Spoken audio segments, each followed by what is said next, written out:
Welcome to What If Sleep Storian, soft-spoken tales to slow the day's thoughts and carry you toward peaceful sleep. Before we begin, tell me where in the world you're listening from tonight, and, if you wish, what's on your mind.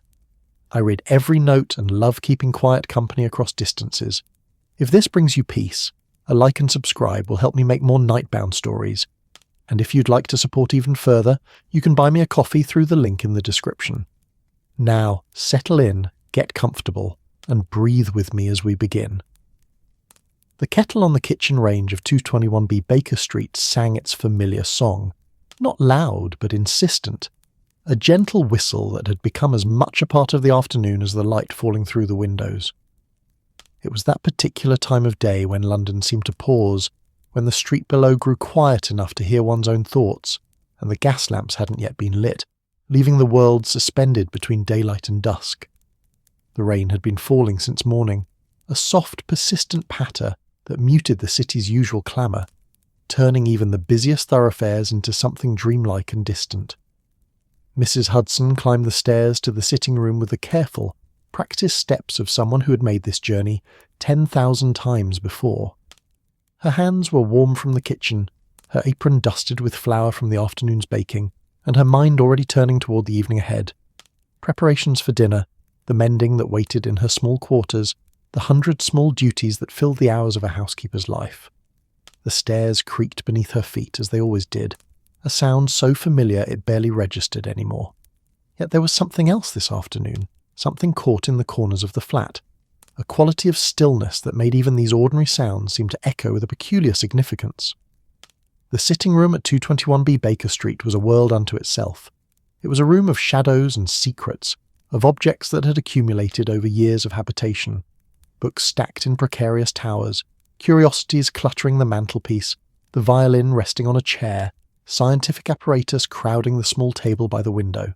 The wallpaper, faded and subtly patterned, held the memory of countless afternoons, and the furniture, though well worn, possessed the dignity of things long used and deeply familiar.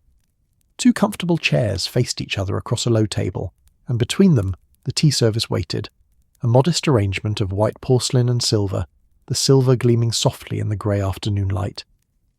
Mrs. Hudson set the kettle down with practised ease, the hot metal singing against the trivet she had positioned on the small table. Steam rose in lazy spirals, carrying with it the warmth of the day and the promise of comfort. She had made this tea countless times, thousands of times perhaps, her hands knowing the ritual by heart, the precise amount of leaves, the exact temperature of the water, the moment when the brew reached its perfect darkness. It was a ritual of care, though she would never have called it that. To Mrs. Hudson, it was simply what one did when the afternoon grew late and the work of the day had earned its respite.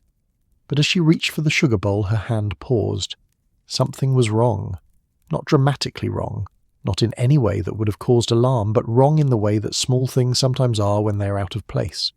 Her eyes, sharp despite her years, scanned the tea service with the swift assessment of someone who had handled these same pieces for more years than she cared to count. The teapot was there, solid and reassuring. The cups sat in their familiar arrangement. The small dish for biscuits waited, empty and patient, and the milk jug, with its delicate handle, stood exactly where it should. But the spoon, the small silver teaspoon, the one with the tiny rose engraved on its handle, the one that had been a gift so many years ago that its origin had become almost mythical in Mrs. Hudson's memory. The spoon was gone. For a moment she stood very still, her hand suspended above the sugar bowl, as if by remaining motionless she might convince the spoon to reappear. The rain continued its soft percussion against the windows, and somewhere in the building a door closed quietly. The kettle ticked as it cooled slightly, and the world continued its ordinary business, indifferent to the small crisis unfolding in the sitting room at 221B Baker Street. Mrs. Hudson's face did not change dramatically. She was not a woman prone to theatrical reactions. Her life had been one of quiet competence, of managing small catastrophes with grace, of understanding that things went missing and were found again, that life continued whether one's favourite teaspoon was present or absent. And yet there was something about this particular spoon that made its absence feel more significant than the mere loss of a utensil. She had received it as a wedding gift, more than 30 years ago now, from her mother-in-law, a woman long since departed to whatever peace or torment awaited in the afterlife. The rose engraved on its handle had been chosen because Mrs. Hudson, then Margaret, with a different surname, with a different life entirely, had always favoured roses. It was a small gesture, a tiny acknowledgement of her preference, but it had mattered. It mattered still. The spoon had travelled with her through her marriage, through her husband's illness, through his death, and into the quiet years of her widowhood.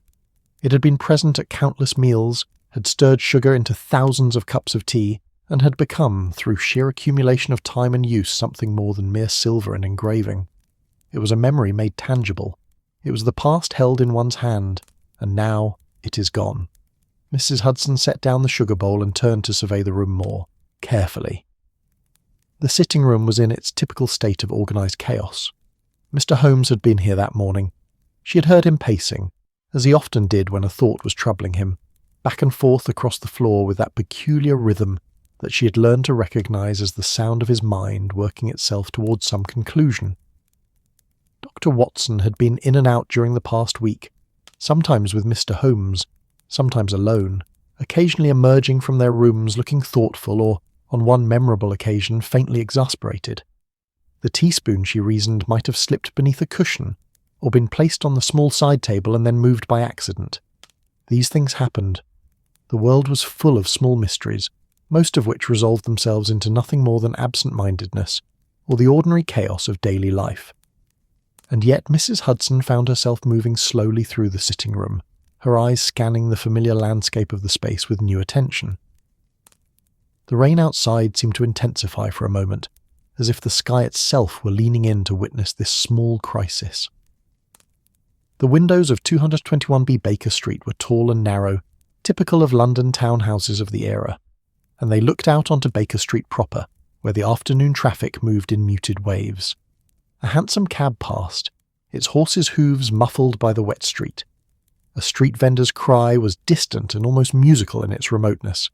The city continued, unaware and unconcerned with the missing teaspoon. Mrs. Hudson was about to check beneath the chairs when she heard the sound of the front door opening below, followed by the unmistakable sound of Dr. Watson ascending the stairs. His footsteps were heavier than Mr. Holmes' quick, precise tread, and there was a particular rhythm to them that she had come to recognise as distinctly his own. He was climbing slowly today, she noted, perhaps the old wound in his leg troubling him, or perhaps simply tired from whatever business had occupied his morning. She straightened quickly, smoothing her apron and tucking a strand of grey hair back into its proper place. The teaspoon could wait. Dr. Watson was arriving for his afternoon tea, and that was a routine that took precedence over minor domestic mysteries. She would mention the missing spoon in passing. Watson was a good man, attentive in his way, and he might have some thought on the matter. Or perhaps Mr. Holmes, when he arrived, would notice its absence and make some brilliant deduction that would resolve the whole affair into nothing more than a momentary curiosity. Watson entered the sitting room with the ease of a man who had visited this space countless times before. His coat was damp from the rain, and he carried with him the cool, fresh scent of the wet London afternoon. His face was flushed from the climb, and there was about him that particular quality of weariness that came from a long day spent attending to patients in various states of discomfort. He settled himself into his familiar chair, the one across from Holmes's preferred seat, and sighed with the satisfaction of a man finally able to rest. "Ah, Mrs. Hudson," he said, his voice warm and genuinely pleased. "I had hoped you might have tea prepared. The afternoon has been rather trying, I must confess. 3 house calls, a difficult patient with an inflammation of the throat, and an elderly gentleman convinced that his digestion was at fault when it was merely anxiety about his daughter's engagement. The mind can be a curious physician to itself, you know." Mrs. Hudson moved about the small table with her practised efficiency, setting out the cups with their delicate handles, arranging the small plate of biscuits that she had baked that morning, positioning everything with the precision of someone who had performed this ritual so many times that it had become second nature. "I'm afraid there's been a small matter this afternoon, Doctor," she said quietly, and there was something in her tone that caused Watson to look up from where he had been settling back into his chair. "My favourite teaspoon, the silver one with the rose on the handle, seems to have gone missing." Watson blinked at her with the slightly distracted air of a man emerging from thoughts about inflammation and anxiety. "Gone missing? Do you mean misplaced? Or do you suspect some form of theft?" There was a faint smile on his face, as if the idea of someone stealing a teaspoon from 221B Baker Street struck him as faintly amusing, despite the genuine concern he felt for Mrs. Hudson's distress. "I'm not certain, Doctor," Mrs. Hudson replied, and there was something in her carefully measured tone that suggested this was not merely a matter of a displaced utensil. "I've kept that spoon since my wedding day, you see. More than 30 years now. It was a gift, and I've used it every day without fail. This afternoon, when I came to prepare the tea, it was simply not there." Watson sat up a bit straighter, his attention now fully engaged. There was something in Mrs. Hudson's voice that communicated the true significance of what seemed, on the surface, to be a trivial matter. In his years at 221B Baker Street, he had come to understand that the importance of things was not always measured by their monetary value or practical utility.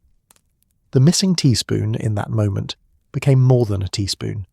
It became a small disruption in the ordinary, a tiny puzzle that had somehow inserted itself into the afternoon. "Well," Watson said, his tone shifting into something more sympathetic, "I'm sure there's a perfectly reasonable explanation. These things have a way of turning up. Perhaps you set it down somewhere while doing the washing up, or it slipped beneath something. Have you had a thorough look at the kitchen?" Mrs. Hudson nodded, her hands folding and unfolding slightly. "I have looked, Doctor, thoroughly. I've checked beneath the cupboards, in the usual places, where things accumulate. It's quite simply vanished." It was at that precise moment, as if summoned by the very mention of a mystery, that the sitting-room door swung open and Sherlock Holmes entered with the peculiar energy that always seemed to accompany him.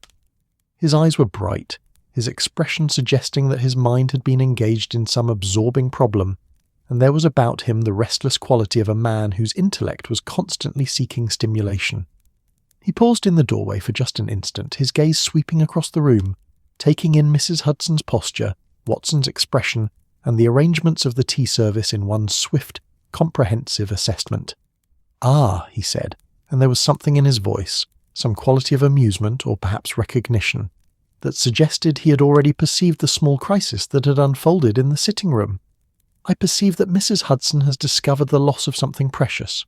Am I correct? Something of sentimental rather than monetary value, something that has been part of her daily routine for quite some time, and something whose absence therefore carries a significance disproportionate to its material worth."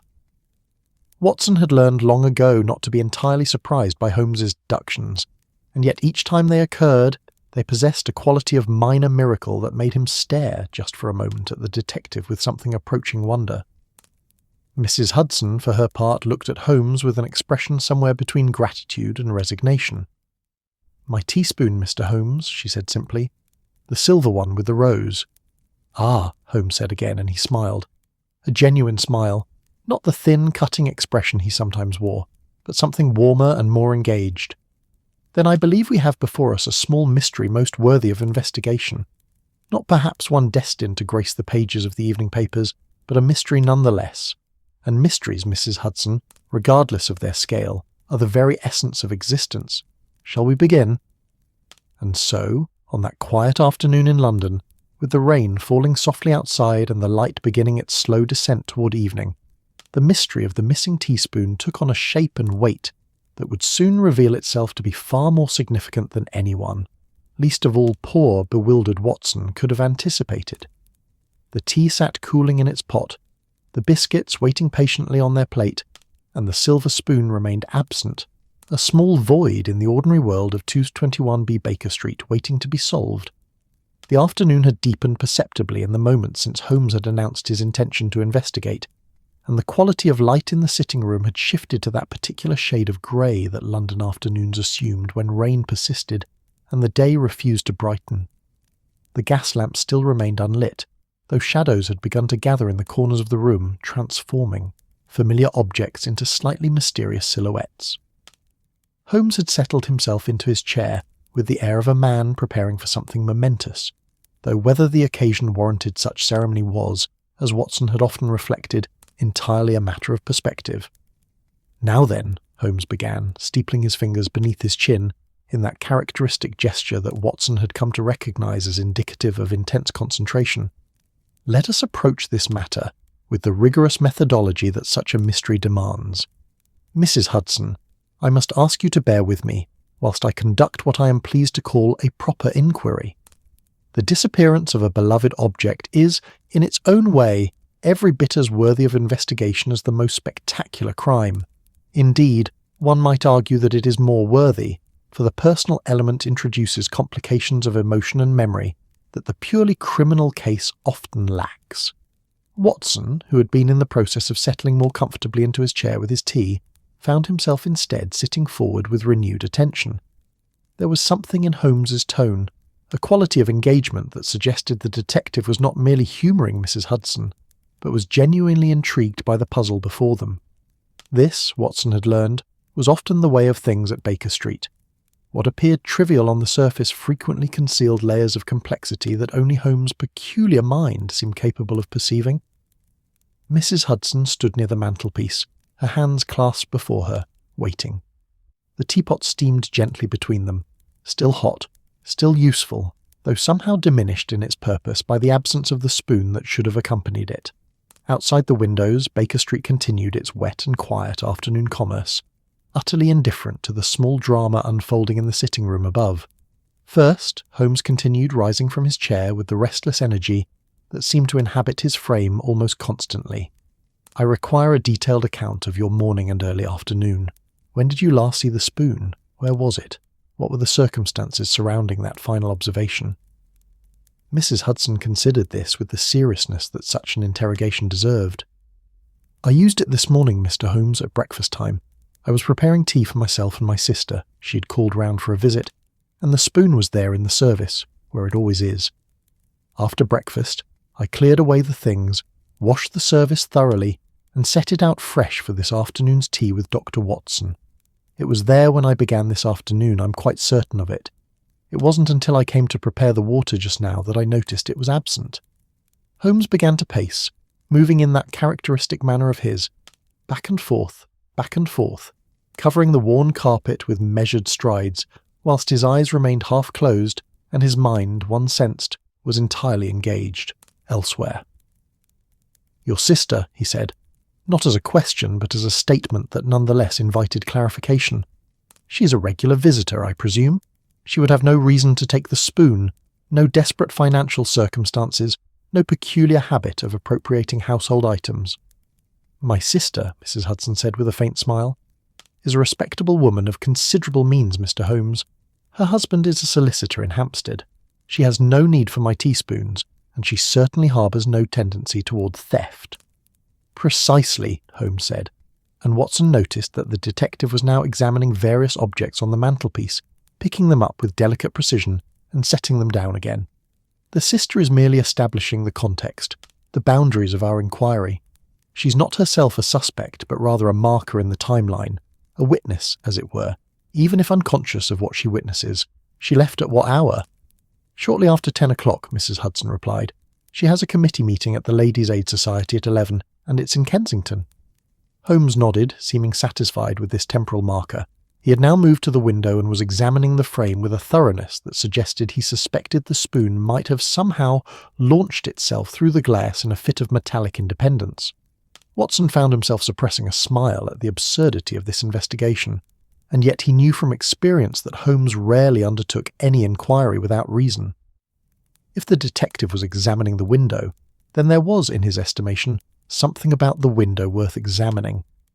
"And after your sister departed," Holmes said, turning from the window and fixing Mrs. Hudson with his penetrating gaze, "you engaged in your usual household duties? You prepared lunch, perhaps? Attended the mending? Managed whatever myriad tasks occupy a housekeeper's afternoon?" "Much as always, Mr. Holmes," Mrs. Hudson replied. "There was a market to attend to. I went out to the greengrocer for vegetables and to the butcher for tonight's dinner. I was gone for perhaps an hour and a half. When I returned, I put away the provisions, began the preparations for the evening meal, and came upstairs to prepare the tea for Dr. Watson." Holmes's eyes narrowed. "You went out. Excellent. And in this hour and a half of your absence, the flat, was it empty? Entirely empty?" There was a pause. Watson saw Mrs. Hudson's expression shift subtly, saw her consciousness reach back through the morning towards some recollection that she had not immediately considered significant. "Dr. Watson came by," she said slowly. "About 3/4 of an hour after I left. He had a key, you understand. He came in to collect a medical journal he had left here last week. He was here perhaps 10 minutes, I should think. He had let himself in, found the journal, and departed before I returned." Watson, who had been engaged in the careful demolition of a biscuit, looked up suddenly. "Mrs. Hudson, I assure you, I hadn't the faintest intention of— that is to say, I was merely collecting—" He found his words tangling together in a manner most unbecoming. Holmes held up a hand in a gesture that was both placating and dismissive. "My dear Watson, I harbour not the slightest suspicion of your culpability in this matter.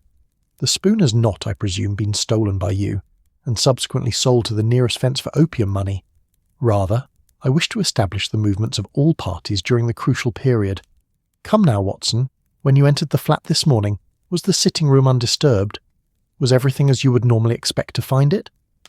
Watson furrowed his brow, concentrating with the seriousness of a schoolboy being questioned by a master. "The sitting room seemed perfectly normal, as far as I could recall. I went directly to that shelf there." He gestured toward the bookcase where the medical journals were kept, where I had left the publication in question. "I was in and out in a matter of minutes. I confess I was not paying particular attention to the tea service, or any other arrangement of objects." "Precisely what one would expect," Holmes said, with an air of satisfaction that suggested this confirmation of Watson's habitual inattention was somehow gratifying to him. "You went to the shelf. You found the journal. Was it immediately apparent where it was, or did you search for it?" "It was there on top of the shelf where I recalled leaving it," Watson said. "Easy to spot." "And in the process of reaching for this journal, did you handle any other objects? Did your coat perhaps come into contact with any of the furniture or articles in the room?" Watson considered this. "My coat was rather damp from the rain. I may have brushed against something when I reached up, but I was careful. I didn't wish to leave wet marks on the books." Holmes nodded slowly, and his expression took on that quality of satisfaction that suggested to Watson that the detective had just received confirmation of some internal theory. He turned back to Mrs. Hudson, who was watching this interchange with the patient attention of someone accustomed to the detective's methods. "And during your absence, Mrs. Hudson, was the sitting-room door left open or closed?" "Open, I should think," Mrs. Hudson replied. "I rarely close it. There's no purpose in it. The air circulates better with the doors open throughout the flat." Holmes moved now to the chair in which Watson had been sitting moments before. The mystery had been formally introduced.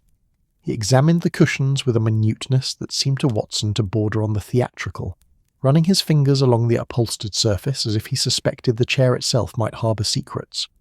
"And where precisely does Dr. Watson typically sit when he visits?" Holmes inquired, though his tone suggested he already knew the answer perfectly well. "This chair," Mrs. Hudson said. "He always prefers it. It's where he was sitting when I came in just now." Holmes' eyes glinted with what might have been amusement, or might have been the particular satisfaction of a man whose theories were confirming themselves one detail at a time. He held up his hand, and between his thumb and forefinger was something small and silver that caught the light with a sudden, brilliant flash. Watson rose from his chair with an exclamation. "Good Lord, is that—" "The teaspoon," Holmes said calmly, turning it over in his hand so that the rose engraved on its handle caught the grey afternoon light and seemed to bloom for just an instant with a beauty entirely out of proportion to its material worth. "Or rather a teaspoon of very similar design and age. Mrs. Hudson, I must ask, is this your missing spoon?" Mrs. Hudson approached and took the article from Holmes's hand, examining it with the intimacy of someone reunited with a beloved object. Her face, which had worn an expression of mild concern throughout the investigation, suddenly transformed into something approaching joy. "It is," she breathed. "Yes, Mr. Holmes, it is indeed my spoon. However, did it come to be lodged behind the cushion of Dr. Watson's chair?" All three of them turned their attention to Watson, whose face had taken on a colour somewhere between pink and crimson, and whose expression suggested that he was engaged in a rapid process of internal examination and recollection. "I haven't the faintest notion," he began, then paused. His hand rose to his coat pocket, and his expression shifted into one of dawning comprehension. "That is to say, when I was here this morning, I had brought some correspondence with me, loose papers that I had intended to review before returning them to my lodgings. I was holding them in one hand whilst I retrieved the journal with the other. My pockets, I believe, were full, with my watch and my pocket book, and— He reached into his coat pocket with an air of reluctant investigation, and withdrew a spoon which he held up with the expression of a man who has just discovered he has been walking about London in possession of an object he did not know he possessed. "Ah," Holmes said with evident delight, "another candidate, and yet I perceive this one is not identical to the first. The engraving is slightly different. This one, if I am not mistaken, bears the mark of a different silversmith. Mrs. Hudson, do you have 2 spoons in your service? Or is one of these an interloper?" Mrs. Hudson examined Watson's spoon with a frown. "This one is not mine, Mr. Holmes. This must be one that belonged to—" She paused, and understanding dawned on her face. "Dr. Watson, I believe this may be a spoon that you left here several months ago. When you were recovering from that bout of influenza, you took your meals in the sitting room, and I suspect this spoon may have become separated from your personal items and been inadvertently retained in the household service." Watson stared at the spoon in his hand as if it had just transformed into something entirely unexpected. "I have been carrying this spoon in my pocket for the better part of 3 hours?" he asked, his tone suggesting this discovery was not one that filled him with pride. "Not 3 hours," Holmes corrected gently, "but rather, it appears since this morning, when you carelessly thrust it into your coat pocket, along with your papers, whilst you were reaching for the journal. Your mind, occupied as it was with the location of the medical publication, failed to register the action entirely. It is a common enough phenomenon. The mind attends to what it deems important, and relegates all other details to a sort of obscurity from which they rarely emerge." Holmes turned back to Mrs. Hudson and presented her with her recovered spoon, which she received with a mixture of relief and amusement. "The mystery is resolved, though not in the manner one might have anticipated. Not a theft, Mrs. Hudson, but rather the operation of that most curious thief, human absent-mindedness. Dr. Watson has, quite unintentionally and without any knowledge of his own culpability, perpetrated the crime. I do sincerely apologise," Watson began, his embarrassment now thoroughly complete. "My dear Watson," Holmes interrupted, "you have done nothing for which you need to apologise. You have, in fact, provided me with the most engaging mystery of the afternoon. To wit, the question of where a spoon had vanished to when 2 perfectly good explanations presented themselves: theft, accident, or some other conventional agency. And yet the answer was far more elegant, was it not? A moment's inattention, a gesture performed without conscious thought, an object sliding into a pocket and being carried away from its proper sphere, all entirely innocent and utterly inevitable given the circumstances." Holmes had returned to his chair now, and was settling back into it with the air of a man satisfied with his day's work, though the day itself was scarcely half complete. And is this not the very essence of most domestic mysteries? They are not the grand affairs of crime and villainy, but rather the small comedies of daily life, wherein we simultaneously become the perpetrators and the victims of our own inattention. Watson sank back into his chair, still somewhat bewildered by the rapid resolution of the mystery, and by his own unwitting role in its perpetration. Mrs. Hudson was examining her recovered spoon with evident affection, running her thumb over the rose engraving as if to assure herself that it was indeed real and present and returned to her care. "I shall be more mindful in future," Watson said quietly. "Clearly my attentiveness is not what it ought to be." "On the contrary," Holmes said, his tone unusually warm, "you have been attentive in the ways that matter. You did not prevaricate when questioned. You did not attempt to defend yourself unnecessarily. You examined your own actions with honesty and arrived at the truth without requiring me to force it from you. These are the virtues of a gentleman, Watson, and they are rather more valuable than the minor lapses of attention that plague us all." The sitting-room fell into a companionable silence, broken only by the gentle sound of the rain continuing its persistent percussion against the windows and the soft ticking of the clock on the mantelpiece. Outside, London continued its business, indifferent to the small dramas of domestic life that unfolded behind closed doors. The light continued its gradual descent toward evening, and the gas lamps remained unlit, though soon they would need to be illuminated against the gathering darkness. Mrs. Hudson excused herself to return to the kitchen and to prepare fresh tea, armed now with the knowledge that the mystery which had so briefly interrupted the ordinary flow of the afternoon had been resolved into nothing more than a moment of inattention and a small comedy of errors. She carried her recovered spoon with her, placing it carefully back into the tea service, as if it had never been absent at all. Holmes leaned back in his chair and closed his eyes, a faint smile playing about the corners of his mouth. "You see, Watson," he said quietly, "the disappearance of a teaspoon is, in its own way, every bit as perfect a mystery as the most elaborate crime, for within it resides the entire mystery of human nature, our attention and our blindness, our intentions and our oversights, our capacity to lose the things we value most simply by failing to pay attention to where we set them down." Watson nodded, sipping his now cooled tea, and reflected that for all his years of association with Sherlock Holmes, the detective's capacity to find significance in the seemingly insignificant remained profoundly surprising. The mystery had been solved, and yet Watson found himself, as the afternoon deepened and the light beyond the windows continued its gradual transformation from grey to something darker and more complex, unable to shake a peculiar feeling of restlessness. He sat in his familiar chair, his tea now entirely cool, and contemplated the small comedy that had unfolded around the missing spoon. Holmes, having delivered his pronouncements on the nature of human inattention, had retreated into that state of abstraction that Watson had come to recognise as indicative of his mind, engaging with some internal problem entirely separate from the matter at hand. The detective sat with his fingers steepled, his eyes half closed, appearing for all the world like a man on the verge of sleep, though Watson knew from long experience that Holmes's mind in such a state was often working with a ferocity that would have exhausted most ordinary intellects. Mrs. Hudson had returned to her duties in the kitchen, the recovered spoon now polished and restored to its place of honour in the tea service. The immediate crisis had passed, resolved into a small anecdote that would doubtless become one of the many stories that accumulated around life at 221B Baker Street, a place where even the most mundane occurrences seemed to contain within them the seeds of narrative. And yet Watson rose from his chair with a peculiar determination that surprised even himself.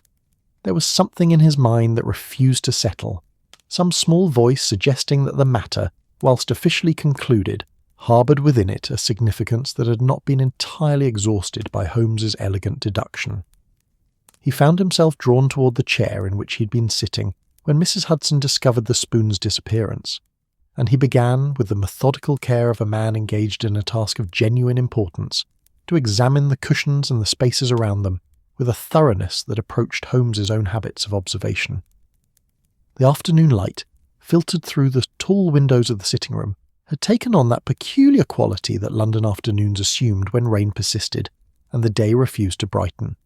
The shadows in the corners of the room had deepened considerably, and though the gas lamps remained unlit, there was a sense that evening was approaching with inexorable certainty.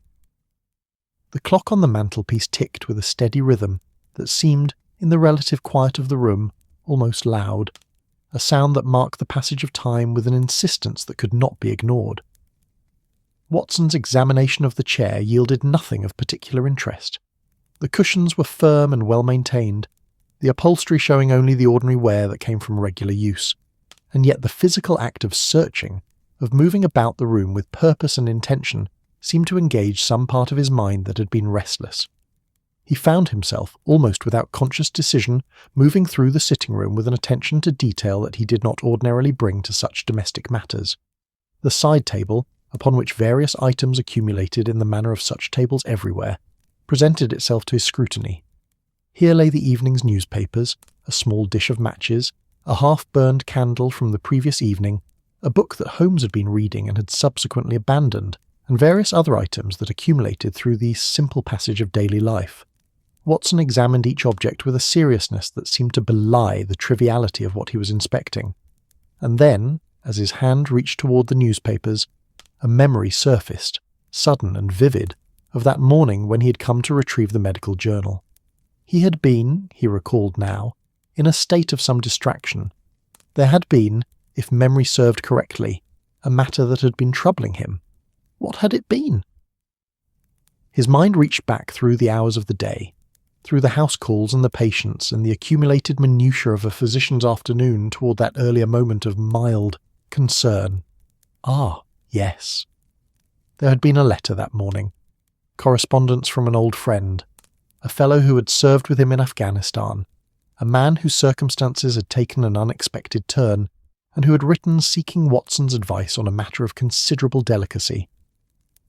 The letter had occupied his mind more thoroughly than he had realised, and when he had come to Baker Street to retrieve the journal, his attention had been divided between the task at hand and the contents of that epistle.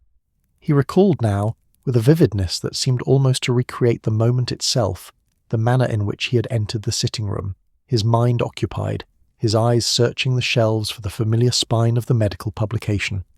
He had been holding the letter in one hand and various other papers, notes from his practice, case summaries, in the other. When he had reached up to retrieve the journal, his coat had indeed brushed against the furniture, and there had been, if he recalled correctly, a moment when something small and metallic had slipped into his coat pocket, a moment so brief and so entirely peripheral to his awareness that he had not registered it as significant.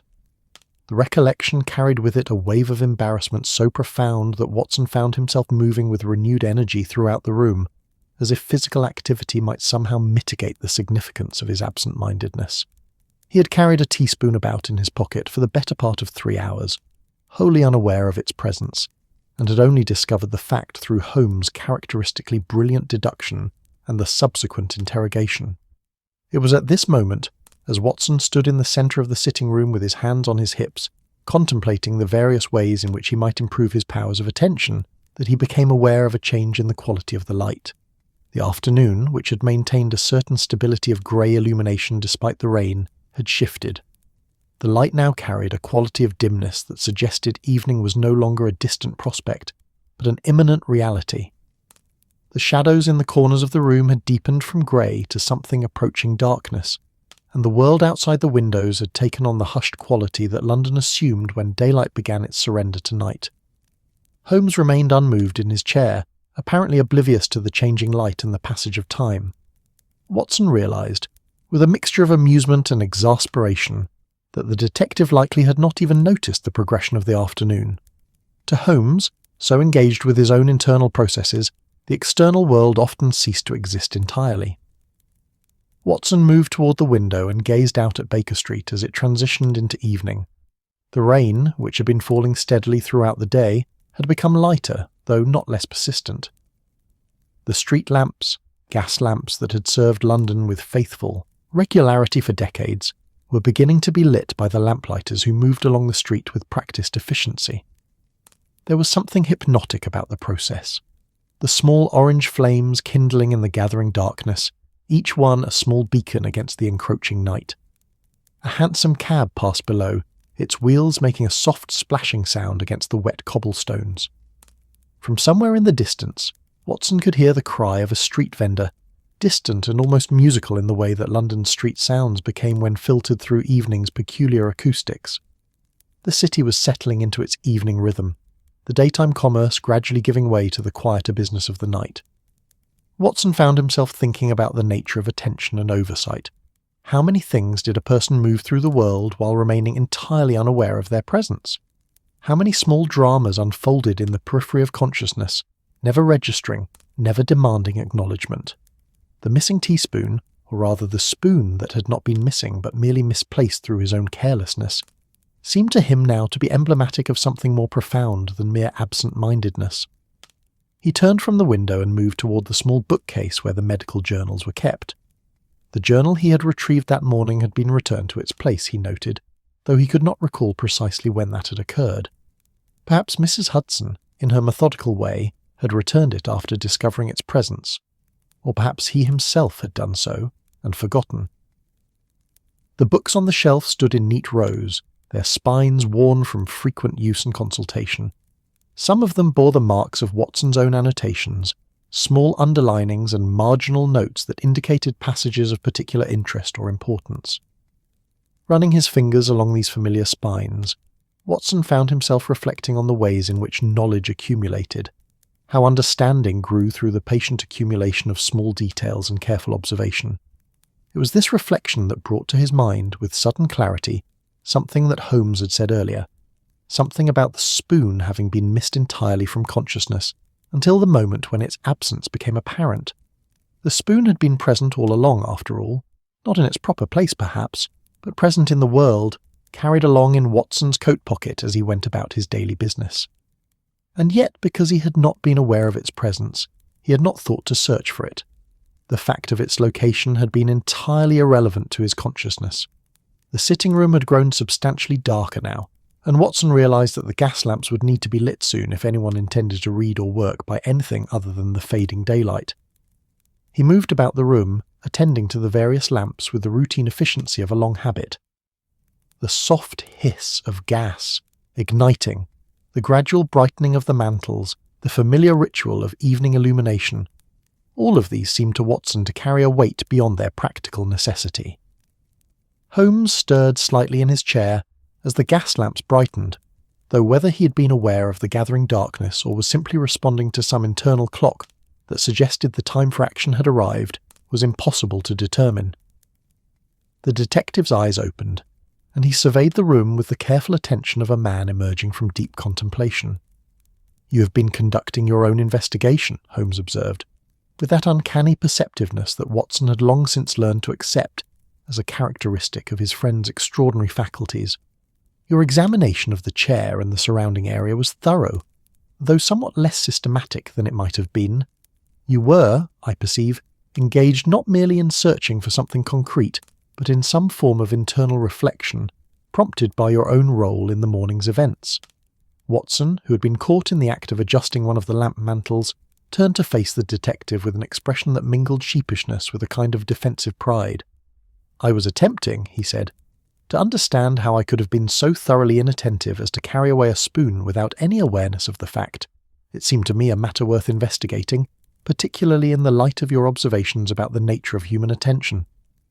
"An admirable impulse," Holmes replied, rising from his chair with that characteristic restlessness that suggested his period of abstraction had concluded, and his mind had now returned to the external world. "And what conclusions have your investigations yielded?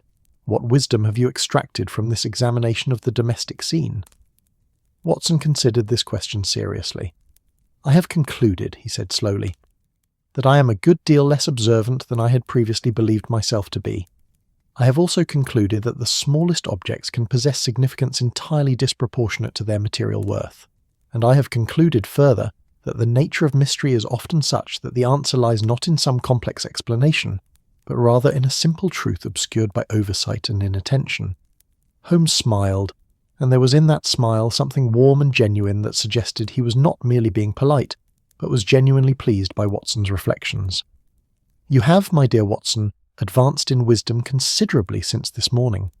You entered this flat in a state of absent-mindedness so complete that you carried away an object without any knowledge of its presence. You have now, through the simple act of paying attention, arrived at certain truths about the nature of attention itself. This is not a small thing." The gas lamps cast their warm glow throughout the sitting room now, and the effect was to transform the space into something more intimate and cosy than it had been in the cool grey light of afternoon. The fire in the hearth, which Watson had not noticed Mrs. Hudson lighting, crackled softly, adding its own warmth and its small atmospheric contribution to the evening settling around them. It was at that moment that Mrs. Hudson appeared in the doorway, bearing with her a fresh pot of tea and a plate of cakes that suggested she had been engaged in some form of baking during the afternoon. The spoon, the recovered spoon, the small object at the centre of the day's small mystery, gleamed softly beside the teapot, no longer absent, no longer missing, simply restored to its proper place. "I thought you might appreciate some refreshment before the evening fully settles," Mrs. Hudson said, with that practical kindness that characterised so much of her service. There was something in her expression, Watson noted, that suggested the recovery of the spoon had done more than simply return a lost object to her possession. There was a quietness to her satisfaction, a sense that some small disruption in the ordinary flow of things had been set right. Holmes moved toward the tea service with the alacrity of a man who had not attended to the matter of sustenance in some hours. "Excellent, Mrs. Hudson. Your timing, as always, is impeccable. Watson and I were just concluding a discussion regarding the nature of mysteries and the small dramas that play themselves out within the confines of domestic life." Mrs. Hudson poured the tea with practised efficiency, and Watson found himself grateful for the simple warmth of the cup placed into his hands. The evening had turned cooler as the day faded, and the tea provided both practical and emotional comfort. As he sipped the warm liquid, he found his mind drifting toward a kind of peaceful acceptance of the small mystery that had briefly interrupted the ordinary flow of the afternoon.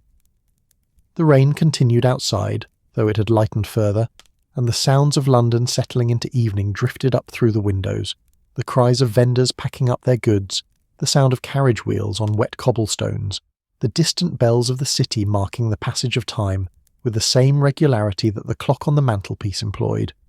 Watson reflected as he sat in the warm glow of the gas lamps and sipped his tea that the missing spoon had taught him something that all his years of association with Holmes had perhaps not yet fully impressed upon him. The nature of mystery was not always to be found in the grand and the complex. Sometimes the most profound lessons came from the simplest of puzzles, from the overlooked and the ordinary. The spoon had been lost and found in the course of an afternoon, and in that small drama lay something approaching wisdom. Mrs. Hudson, Holmes said, his attention now focused on the cakes rather than on mysteries. I must commend you on your recovery from this morning's distress. The spoon has been restored to you, and I perceive that you have channeled your relief into a culinary endeavour. These cakes are exceptional. Mrs. Hudson, who had been preparing to leave the room, paused at the compliment. Thank you, Mr. Holmes. It's a relief to have the matter settled, I must confess. Though I must say, I'm grateful it was nothing more serious than Dr. Watson's absent-mindedness.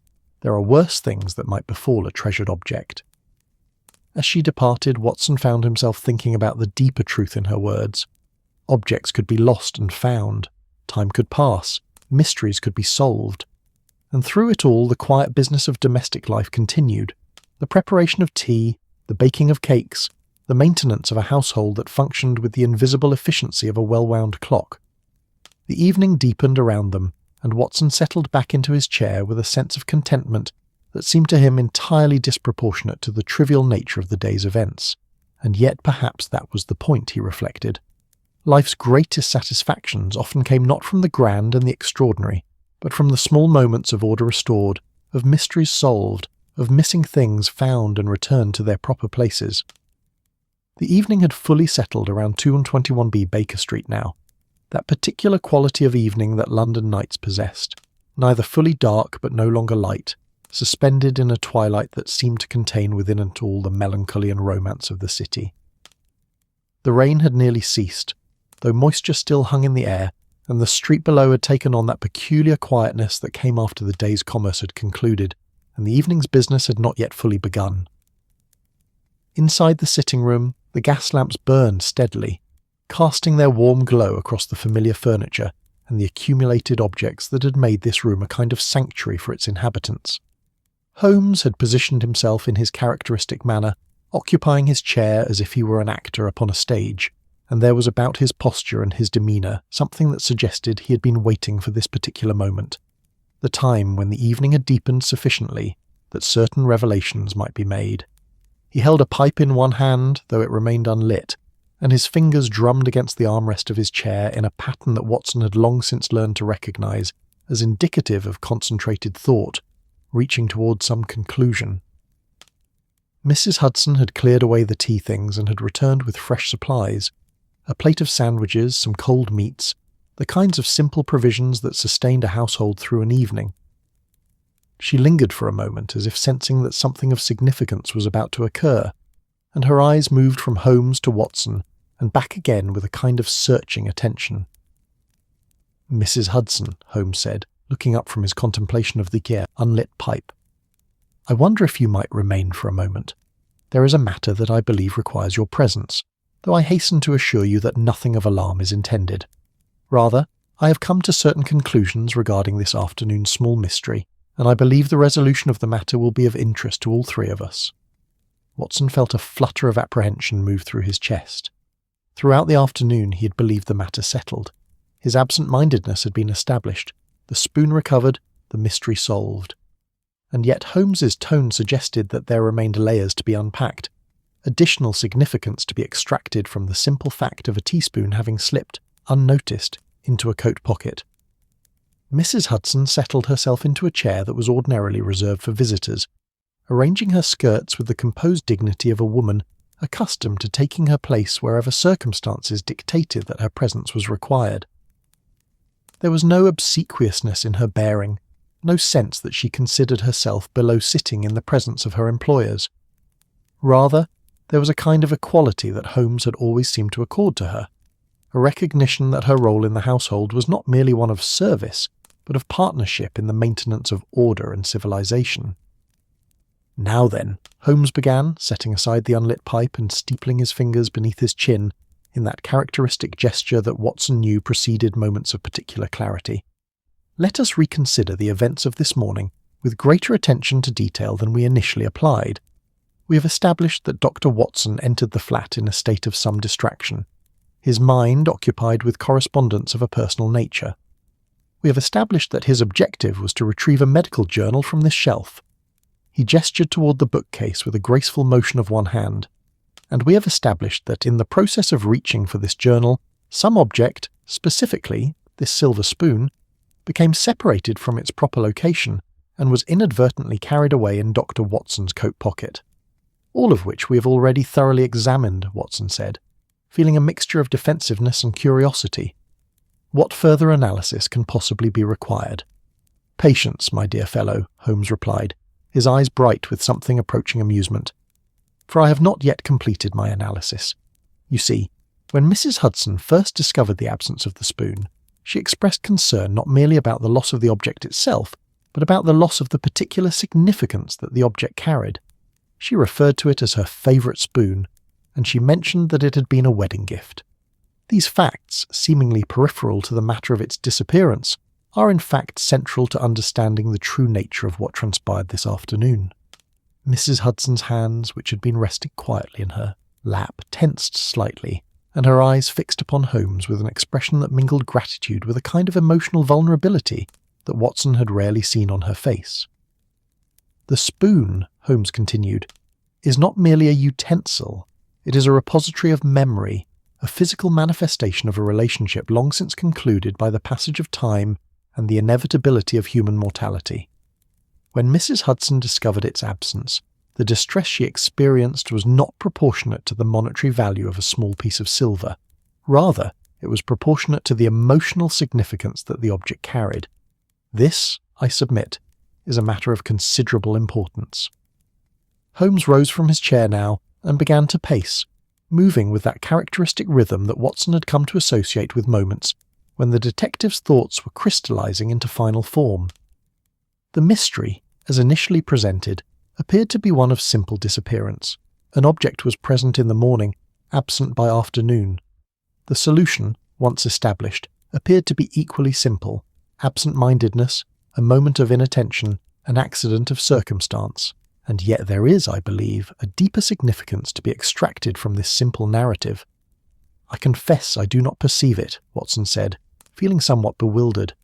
"Then allow me to illuminate," Holmes replied, pausing in his pacing to fix Watson with his penetrating gaze. "You entered this flat this morning in a state of distraction. Your mind was occupied with concerns of considerable personal weight. You were not attending to your surroundings with the care and attention that you might ordinarily have applied. This is not an indictment of your character, Watson. Rather, it is a simple acknowledgement of human nature. We are all of us capable of moving through the world in a state of profound inattention, particularly when our minds are engaged with matters that concern us deeply." "I have admitted as much," Watson said quietly. "Indeed you have," Holmes agreed. "But I wish to extend this observation further. When you reached for the journal, when you performed the action that resulted in the spoon being carried away in your pocket, you did so entirely without consciousness of the act. The action was performed, in essence, by your body whilst your mind remained elsewhere. This is the fundamental mystery, you perceive.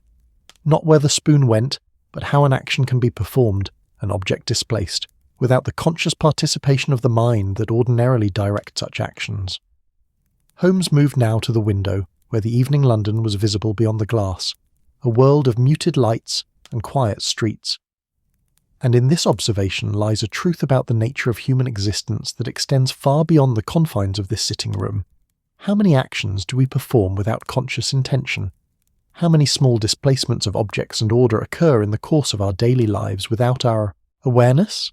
The spoon in Dr. Watson's pocket is emblematic of all the small disruptions that occur constantly in the apparently ordered surface of existence. "Mr. Holmes," Mrs. Hudson said softly, her voice carrying a quality of gentle reproof. "I believe you're making a small matter into something more elaborate than it requires. The spoon is recovered. Dr. Watson did not intentionally appropriate it. The mystery is resolved." "Quite so," Holmes agreed, turning from the window to face her directly. "And yet I perceive that you do not entirely believe what you have just articulated. For the mystery, as you have experienced it, is not merely one of disappearance and recovery. It is a mystery about care, attention, and the nature of the objects that we allow to become repositories of our emotional lives." Mrs. Hudson's eyes, which had been steady throughout most of the evening, suddenly glistened with the suggestion of unshed tears. She blinked rapidly, as if surprised by this emotional response and determined to master it before it could manifest itself in any observable manner. "The spoon," Holmes said, his voice now gentler than Watson had ordinarily heard it, "represented something to you, not merely the object itself, but what the object contained. A memory of your wedding day, a gift from someone who has long since passed from this world, a connection to a time and a version of yourself that no longer exists except in the form of memory. When the spoon disappeared, you experienced something more significant than the simple loss of a utensil. You experienced a reminder of the fragility of the past, the ease with which the things that we value most can slip away from us without warning or explanation." "Mr. Holmes," Mrs. Hudson began, her voice barely above a whisper, and when Dr. Watson discovered the spoon in his pocket, Holmes pressed forward, "the resolution was not merely a matter of establishing the facts of what had occurred. Rather, it was a matter of understanding that even in our moments of greatest inattention, we sometimes find ourselves carrying away the things that matter to those around us, sometimes becoming inadvertent custodians of objects whose significance extends far beyond their material form." Watson felt something shift within his own understanding as Holmes spoke these words. He had thought of himself throughout the afternoon as the perpetrator of a small accident, the cause of a minor disruption, and yet Holmes seemed to be suggesting that there was, within this simple accident, a kind of profound message about connection and care. "What I am endeavouring to communicate," Holmes said, moving away from the window and settling himself once more into his chair, "is that the mystery of the missing spoon is, in fact, no mystery at all. It is simply the ordinary business of life, objects misplaced, emotions attached to those objects, resolution achieved through honesty and attention, and the significance of this ordinary business is that it reminds us of what truly matters in the world." Holmes looked directly at Watson now, and there was in his gaze something unexpected, a quality of warmth and genuine affection that cut through the detective's usual armour of intellectual superiority. "You did not steal the spoon, my dear Watson. You did not deliberately cause Mrs. Hudson distress. You simply went about your day, carrying with you the weight of personal concerns, and in the process, you inadvertently carried away an object that meant a great deal to someone who deserves far better than to have her possessions carelessly displaced." Watson felt heat rise to his face, a complicated mixture of shame and something approaching gratitude. "I have attempted to apologize," he said quietly. "I have expressed my regret at my inattention." "I am aware of this," Holmes said, "and I perceive that your apology is genuine and heartfelt. But what I am suggesting is that the real significance of this afternoon does not lie in the apology itself, but in the understanding that apologies represent, the recognition that our actions, even those performed in ignorance and absent-mindedness, have consequences for those around us. The spoon was not merely a spoon, it was a trust placed in the household, an object held in safekeeping by Mrs. Hudson as a connection to her past. And in carrying it away, without consciousness or intention, you became, however briefly, the custodian of that trust." Mrs. Hudson had composed herself now, her hands folded once more in her lap, her expression settled into something approaching peace. There was about her a kind of quiet dignity that Watson had always noticed but had perhaps not fully appreciated until this moment. "Dr. Watson meant no harm," she said, her voice steady and sure. "That much has always been evident. The matter is resolved, and I am grateful for the recovery of my spoon. Mr. Holmes is correct that the object carries a significance beyond its material form, but I believe that significance is not diminished by what has occurred this afternoon. Rather, I find that the spoon is somehow more precious to me now, having been lost, however briefly, and having been restored through the action of those within this household." Beautifully articulated, Holmes said with genuine warmth in his voice. And this, I believe, represents the true resolution of our mystery. Not the mere establishment of facts, but the recognition of the deeper currents that flow beneath the surface of apparently simple events. Watson found himself rising from his chair and moving toward Mrs. Hudson. Without premeditation or conscious decision, he took her hand gently on his own, a gesture that, in the Victorian world of their existence, carried significant weight as an expression of regard and apology. "Mrs. Hudson," he said quietly, "I hope you will accept my sincere apologies for my carelessness this morning. I was thoughtless, and though the consequences were small, the principle remains that you deserved better from me." Mrs. Hudson looked at him with eyes that were remarkably kind and free of any trace of resentment. "Dr. Watson, I have no doubt of your regard for the household and its contents. These things happen. Life is full of small accidents and moments of inattention. What matters is how we respond when those moments occur. And you have responded with honesty and gentleness. I ask for nothing more than that." The three of them sat then in a kind of companionable silence, and the sitting room at 221B Baker Street seemed to settle around them like a garment woven from the threads of understanding and affection. The gas lamps continued to burn steadily, casting their warm glow across the familiar space. The clock on the mantelpiece ticked with its steady rhythm, marking the passage of time with the same impartial consistency that it had maintained throughout the day. "You know," Holmes said, breaking the silence with a voice that had shed its earlier theatrical quality and adopted instead something more human and more genuine, "I have spent a great portion of my life attempting to solve mysteries that are by their nature defined by their absence of personal connection. Crimes of passion, yes, but crimes nonetheless, matters of fact and deduction, of piecing together the evidence until some coherent narrative emerges. And yet it strikes me this evening that the most significant mysteries are often those that appear, on their surface, to be entirely trivial." "Why is that?" Watson asked, grateful for this opportunity to understand something of what Holmes had been thinking throughout this extraordinary afternoon. "Because," Holmes replied, "the trivial mysteries contain within them the essence of what it means to be human. They remind us that we are creatures of care and connection, that the objects we surround ourselves with are not merely material, but are in fact repositories of memory and meaning.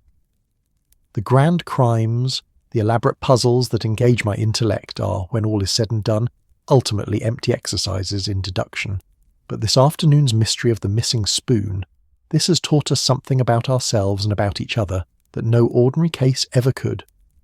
Mrs. Hudson rose eventually and excused herself to attend to the evening's final duties, but before she departed she paused and looked back at both Watson and Holmes. "Thank you," she said simply, "for caring enough to understand." After she'd gone, Watson and Holmes sat together in the warm glow of the gas lamps, each engaged in his own thoughts, but connected by the threads of understanding and affection that had been woven through the course of the day. Outside, London continued its evening business, indifferent and unaware of the small drama that had unfolded in the sitting room at 221B Baker Street. "She is remarkable, is she not?" Holmes said, almost to himself, "that a woman who has devoted her life to the service of others should maintain such grace and such capacity for forgiveness. It is a quality that, I confess, has always rather humbled me." Watson found himself in complete agreement, and the evening deepened around them, carrying with it a sense of peace and resolution that seemed in that moment to be the most valuable prize that any investigation could possibly yield.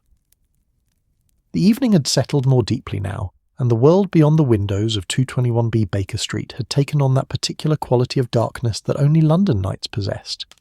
The street lamps burned steadily, casting their warm glow across the wet cobblestones, and the few pedestrians who ventured out moved with purpose and urgency, eager to reach the shelter of their homes. The rain had entirely ceased, though moisture still hung in the air, and the smell of damp London, that particular combination of coal smoke, whetstone, and the accumulated scents of a great city, drifted through the windows when they were slightly opened. Holmes had suggested that they all retire to the sitting room for a final cup of tea, and perhaps some reflective conversation before the evening concluded entirely. Mrs. Hudson had been persuaded to join them, setting aside her usual duties for the evening in favour of this unusual gathering. It was not standard practice for a housekeeper to sit with her employers in such a manner, particularly in the evening hours, but there was something about the events of the day that seemed to have transcended the ordinary boundaries of Victorian propriety. And Holmes, as Watson had long since learned, possessed a peculiar disregard for convention when it conflicted with his sense of what was appropriate or necessary. Mrs. Hudson settled herself into her chair with the careful movements of someone aware that she was crossing boundaries that had been established by decades of social custom, and yet there was about her no sense of discomfort or inappropriateness. Rather, there was a kind of quiet dignity that seemed to assert that if she was being invited to sit, then she would sit with the same composure that she brought to every other aspect of her life. "Mrs. Hudson," Holmes said, his voice taking on that particular quality of gentleness that it had acquired during the evening's confessions, "I wonder if you would be willing to tell us the story of this spoon. The object itself has revealed much about the nature of attention and care, but I confess I'm curious about the more personal narrative that the spoon contains. When did you receive it? Under what circumstances?" Mrs. Hudson's hands, wrapped around a cup of tea, seemed to warm themselves in the gentle steam rising from the liquid. For a moment she did not speak, and her eyes took on a distant quality that suggested she was travelling backward through the years, through the accumulated dust of memory and time, toward a moment long past but somehow still vivid in its emotional significance. "It was my wedding gift," she said finally, her voice carrying a quality of gentle nostalgia. "I received it from my mother-in-law, though I did not know her very well at the time of my marriage. I was quite young, not yet 20 in fact. My husband, John Hudson, was 10 years my senior, a man of steady habits and gentle temperament. We married in the spring of 1862, more than 30 years ago now, though it sometimes seems as if it were only yesterday." Watson found himself leaning forward slightly, drawn into the narrative by something in Mrs. Hudson's tone that suggested she was communicating not merely facts, but the essence of a period of her life that had fundamentally shaped who she had become. "My husband," Mrs. Hudson continued, "came from a respectable but not wealthy family. His father was an architect, a man of modest success who had designed several buildings in London of note, though none that had achieved sufficient prominence to make the Hudson name particularly famous. John was the youngest of 4 children, and he had chosen to make his way in commerce rather than following his father into architecture. He was employed by a merchant house that dealt in textiles and imported goods from India and China." Holmes sipped his tea with evident appreciation, allowing Mrs. Hudson to continue without interruption. Watson sensed that the detective understood the significance of this moment, that Mrs. Hudson was not merely providing information, but was engaged in a kind of emotional recounting that required space and silence and genuine attention. "His mother," Mrs. Hudson said, "was a woman of considerable taste and refinement, though also of limited means. She prided herself on understanding the nature of quality, on recognizing in objects something beyond their material composition. When my husband brought me to meet her for the first time, I was nervous, as any young woman would be, meeting the family of the man she had just married. She examined me, I believe, with considerable care, attempting to determine whether her son had made a good choice." A faint smile crossed Mrs. Hudson's face at this recollection. "I do not believe she was entirely convinced of my suitability at first. I came from a merchant family myself, but of considerably less distinction than her own family. My father was a clerk in a shipping office, and my mother was the daughter of a schoolteacher. By her standards, I was marrying beneath my station by remaining at my own level of society, if that makes sense." "It makes perfect sense," Holmes said, with evident understanding of the complex social hierarchies that governed Victorian England. "But as time went on," Mrs. Hudson continued, "she came to regard me with something approaching affection. I believe she came to understand that I loved her son genuinely, and that I was devoted to making him happy. And when John and I were married, she presented me with this spoon. She had it specially. Commissioned, she told me. She went to a silversmith she knew, a man of considerable skill, she said, and she had him engrave a single rose upon the handle." Mrs. Hudson paused, turning the recovered spoon over in her hands, examining the small rose as if she were seeing it for the first time. "She told me that the rose was because she had observed that I always arranged roses in the sitting room of our first home, whenever I was able to obtain them. She said that roses were flowers of paradox, beautiful and thorned, delicate and resilient, capable of thriving in the harshest conditions whilst maintaining their essential elegance. She said she thought these were qualities that I would need if I was to be a good wife to her son and a woman of character in the world. Watson felt his throat tighten slightly at this recounting. The spoon had transformed in his understanding from being merely a beautiful object into something far more profound, a kind of blessing, a transmission of wisdom and affection from one generation to another, encoded in the form of silver and engraving. "Your mother-in-law sounds as though she possessed considerable wisdom," Holmes observed quietly. "She did," Mrs. Hudson agreed, "though at the time I did not fully appreciate the significance of what she was giving me. I was young, and I thought she was simply providing me with a pretty object to add to my household furnishings. It was only later, much later in fact, that I came to understand that she was attempting to give me something far more valuable. She was giving me a reminder that beauty and utility could coexist, that an object could serve the practical purposes of the household while simultaneously carrying significance far beyond its material function." Holmes set down his cup and steepled his fingers beneath his chin. "And your husband? How did he regard his mother's gift to you?" "He was delighted," Mrs. Hudson said, and her voice took on a quality of remembered tenderness. "He understood his mother's intentions far better than I did at the time. He told me that she was attempting to communicate that she recognized in me the qualities she had described, that despite my modest background and my initial nervousness about joining the Hudson family, I possessed a kind of resilience and grace that would sustain both of us through whatever difficulties life might present." "And did it?" Holmes asked gently. "Did your marriage sustain through such difficulties?" Mrs. Hudson's expression grew more sombre, though not entirely sad. "It did, for a time. We had nearly 20 years together, years that I count among the happiest of my life. We were not wealthy, but we were comfortable. We had a pleasant home. We developed friendships and established ourselves in our community. My husband was respected in his business. I became known as a woman who kept an orderly and welcoming household." She paused, and her hands twisted slightly around the spoon. "But in 1882, when John had just reached the age of 50, he fell ill. A fever, the doctors said, though they could not adequately explain its origins or its nature. Within the space of a month, he declined so rapidly that there was nothing anyone could do to prevent his death.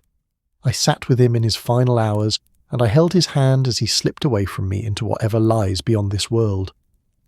Watson found himself reaching out and placing his hand gently upon Mrs. Hudson's shoulder, a gesture that transcended the ordinary boundaries of class and employment, and was simply the offering of human compassion to human sorrow. "The spoon," Mrs. Hudson continued, seemingly undeterred by emotion, "became after his death the primary connection that I maintained with him. I had other possessions, of course, his watch, his favourite books, various items that carried his presence. But the spoon was the object I used every day. Each time I stirred sugar into my tea, each time I used it in the course of my household duties, I was making contact with something that he had given me, something that his mother had commissioned with such care and thoughtfulness." "And when he died," Holmes said, understanding immediately the deeper significance, "the spoon became more than merely a beautiful object. It became a kind of ongoing conversation with the past, a daily reminder of love and loss, and the continuity of human connection across time and death."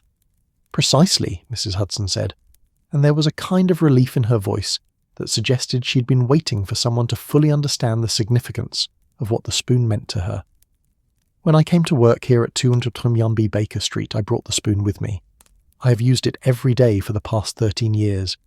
It is as much a part of my daily routine as breathing, as much a part of my being as my own hands." "And so when it disappeared this afternoon," Watson said, suddenly understanding with a clarity that struck him almost like a physical blow, "it was not merely the disappearance of an object. It was a rupture in the continuity of a conversation that had been ongoing for more than 30 years. It was a sudden severing of your connection to your husband and to your past, and to the love that had shaped your life." Mrs. Hudson's eyes, which had maintained their composure throughout most of the evening, now glistened with unshed tears. "You understand?" she said softly. "Yes, you understand. I did not realize how dependent I had become upon that daily contact, upon that small ritual of use and remembrance. When it was gone this afternoon, I felt as though something essential to my own being had been displaced. It was irrational, I know. The spoon was merely an object. The connection to my husband remains regardless of whether the physical object is present or absent. And yet, Holmes said gently, The physical object carries within it a significance that is far beyond the merely material. This is not irrational, Mrs. Hudson. This is profoundly human. We are creatures who require tangible connections to the intangible aspects of our lives. We require objects through which we can touch what we cannot otherwise reach. Holmes rose from his chair and moved toward the mantelpiece, where various objects accumulated. Books, curiosities, the accumulated detritus of his own investigations and interests. He selected a small box from the collection and returned to his chair, opening it to reveal a collection of objects seemingly without coherence or pattern. There was a button, a piece of thread, a small pebble, and a fragment of newspaper. These, Holmes said, showing the contents to Watson and Mrs. Hudson, are objects of apparent insignificance, yet each one is to me a repository of memory. This button came from a case I investigated more than 10 years ago. This pebble was given to me by a person whose company I valued considerably. This scrap of newspaper marked a moment of particular importance in my career. An observer examining this collection would see nothing of value, and yet to me, each object is precious precisely because of the connections it carries. I was not aware of this, Watson said, surprised by this revelation of a side of Holmes's character that the detective ordinarily kept carefully concealed. It is not a part of my character that I ordinarily advertise, Holmes admitted with a faint smile. I am rather at pains to suggest that I am a creature of pure intellect, unencumbered by the sentimentality that connects ordinary humans to objects and memories, and yet the truth, as is so often the case, is more complicated than the public understanding. We're all, regardless of our intellectual pretensions, connected to the material world through threads of memory and affection. And objects, seemingly trivial objects, carry within them the substance of our emotional lives. He turned now to address Mrs. Hudson directly. Your spoon has done something remarkable this afternoon. It has forced each of us to consider what it means to care for objects beyond their material utility. It has reminded us that the things we treasure are treasured precisely because they carry within them the presence of those we have loved and lost. And in doing so, it has taught us something about the nature of human existence that extends far beyond the confines of this sitting room. I believe, Mrs. Hudson said, with a voice that had recovered something of its ordinary steadiness, that my mother-in-law would have been pleased by this afternoon's events. She would have appreciated the manner in which the spoon has revealed itself to be far more significant than she could have anticipated when she commissioned its creation more than 30 years ago. Indeed, Holmes agreed. She intended for it to be a reminder of resilience and grace, and it has served that function admirably. It has also served to remind us, on this particular evening in this particular sitting room, of the deep connections that bind us to one another and to our past. Watson rose and moved to the window, looking out at London settling into its evening rhythm. The street below was nearly empty now, save for the occasional figure hurrying towards shelter or warmth. The gas lamps cast their steady glow, and the city seemed in that moment to be a kind of monument to all the small human dramas that played themselves out behind closed doors and beneath ordinary circumstances. I believe, he said quietly, that this afternoon's mystery of the missing spoon will remain in my memory far longer than many of the cases we have investigated together, Holmes. There is something about it that speaks to something essential in the nature of what it means to be alive and to treasure connection and memory. I concur entirely, Holmes said, and I believe we have Mrs. Hudson to thank for allowing us to glimpse the deeper significance of what initially appeared to be a trivial matter. The spoon has done us all a service this afternoon. It has reminded us of what truly matters in a world that all too frequently attempts to convince us that only the grand and the spectacular deserve our attention. Mrs. Hudson set down her cup carefully and rose to excuse herself, acknowledging that the evening was growing late and that her duties, even on this extraordinary day, would require her attention in the morning. But before she departed, both Holmes and Watson expressed their gratitude to her for her willingness to share the story of the spoon and the history that it contained. After she'd gone, Watson and Holmes sat together in the warm glow of the gas lamps, each engaged in his own thoughts but connected by the threads of understanding and compassion that had been woven through the course of this extraordinary evening. Outside, London continued its business, indifferent and unaware, and the spoon rested once more in its proper place in Mrs. Hudson's tea service, a small object of silver and engraving that carried within it the love and loss and resilience of more than 30 years of a woman's life. "Do you know what I find most remarkable about this entire affair?" Watson asked eventually. "I confess I am uncertain," Holmes replied. "Please, do enlighten me." "It is that the most profound mysteries," Watson said slowly, "the ones that truly illuminate the nature of human existence, are not the ones that require elaborate deduction or complex chains of reasoning. Rather, they are the ones that lie at the heart of the most ordinary occurrences: a missing spoon, a moment of absent-mindedness, the recovery of a beloved object. In unravelling such mysteries, we find ourselves not looking outward at the complex machinations of crime and villainy, but inward at the essential truths of human nature and connection." Holmes smiled, and there was in that smile something warm and genuine that seemed to acknowledge that Watson, in his own way, had arrived at conclusions not entirely dissimilar to those that the detective had been contemplating throughout the day. "I believe," Holmes said, "that you have achieved considerable wisdom this evening, my dear Watson. I have rarely heard you articulate such profound observations. It appears that the mystery of the missing spoon has had a beneficial effect upon your philosophical faculties." And so the evening deepened around them, and the night settled more completely over London, carrying with it the peace that comes from the resolution of mysteries both great and small, and the understanding that the most valuable things in life are often those that are most easily overlooked. The night had deepened considerably now, and the world beyond the windows of 221B Baker Street had transformed into something entirely different from the evening that had preceded it. The streets had grown quieter, nearly empty save for the occasional night worker or the solitary constable making his rounds. The gas lamps continued their steady burn, casting their warm circles of light onto the wet cobblestones, and the smell of damp London had become even more pronounced in the stillness of the night. Inside the sitting room the fire in the hearth had burned lower, though it still cast a comfortable warmth across the space, and the gas lamps here too continued their faithful illumination, creating an island of light and warmth in the gathering darkness of the night. Holmes and Watson remained in their chairs, and between them there existed a quality of companionable silence that required no conversation to sustain it. It was the kind of silence that descended between two people who had shared significant experiences together, who understood each other without the necessity of constant verbal exchange. Yet there was also, in this particular silence, a sense that something remained unsaid. Some final layer of understanding that had not yet been articulated, but which both men sensed was hovering just beyond the reach of complete clarity. It was Holmes who finally broke this silence, though he did so not with the theatrical pronouncements that ordinarily characterized his speech, but rather with a tone that was reflective and almost philosophical in its quality. He sat with his hands folded before him, his eyes gazing into the fire rather than at Watson, as though he were addressing not his friend but rather some invisible audience, or perhaps only his own thoughts made audible.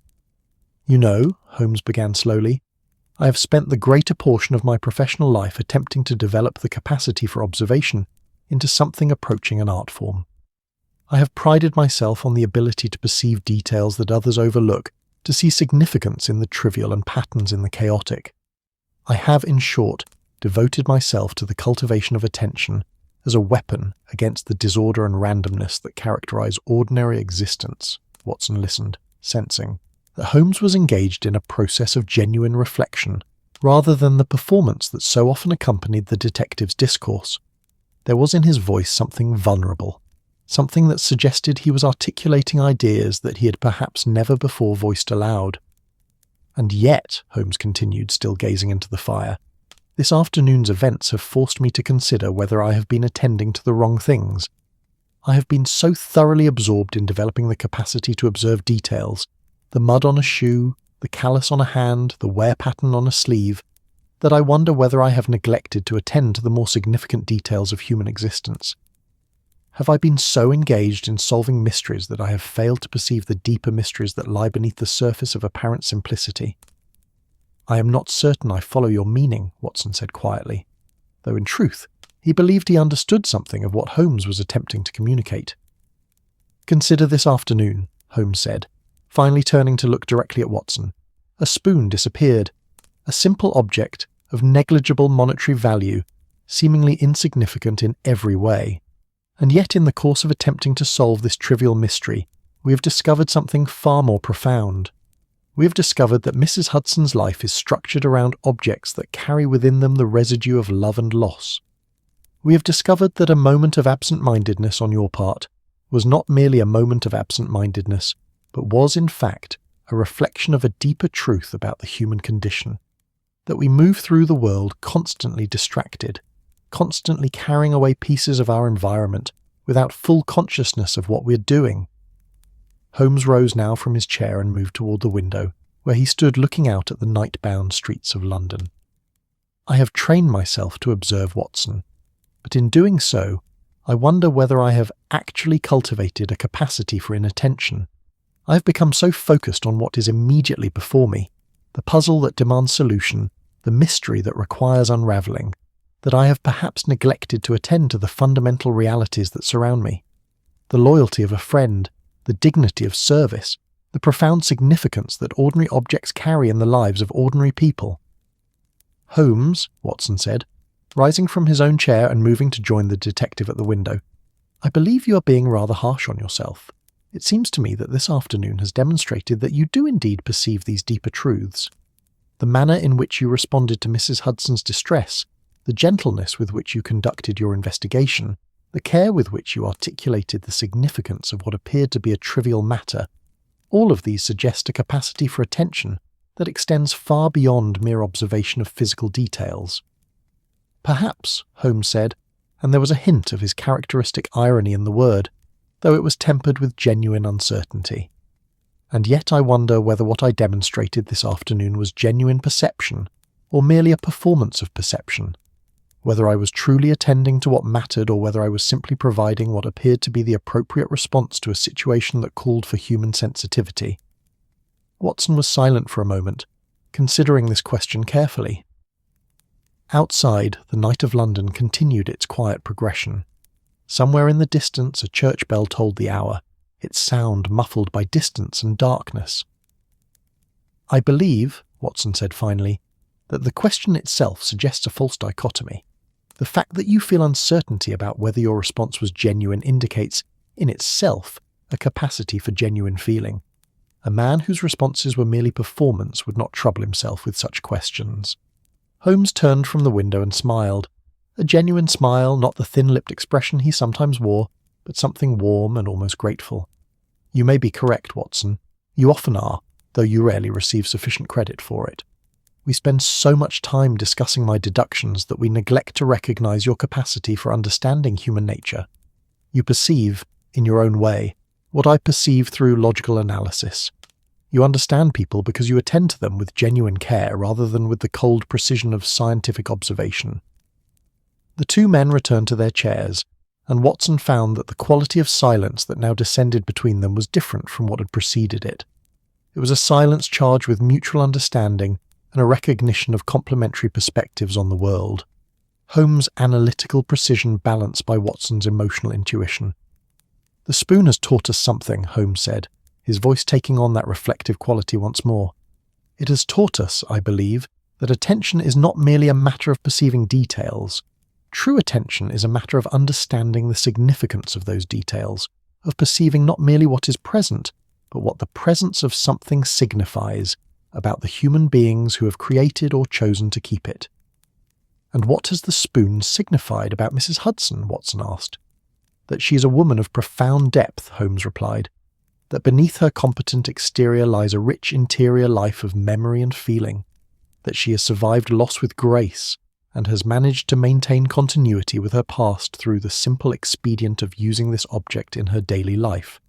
That she is, in short, a person of considerable significance, even though the world at large would classify her merely as a housekeeper, a person of service, someone whose life exists solely to facilitate the lives of others. But surely she knows that those of us who live here recognize her significance, Watson said. Perhaps, Holmes acknowledged. And yet I wonder whether we have truly attended to her as carefully as we might have done. We value her services, yes. We appreciate her competence and her loyalty. But have we truly perceived her as a complete human being? Have we understood that her life contains within it stories and memories and emotional landscapes as complex as our own? Or have we been so focused on our own concerns, our own investigations and studies, that we have treated her presence in this house as a kind of backdrop to our own drama? The question hung in the air between them, and Watson found himself unable to answer it with the unequivocal affirmation that he might have offered had he not been forced to truly consider the matter. The truth was, he realised, that he had taken Mrs. Hudson for granted. He appreciated her, yes, but his appreciation had been peripheral to his consciousness, something that existed in the background of his awareness rather than in its foreground. "I believe," Holmes said, as if reading Watson's thoughts, "that this afternoon has provided us all with a lesson in mindfulness. Not merely the mindfulness of observation, though that is certainly valuable, but the mindfulness of awareness.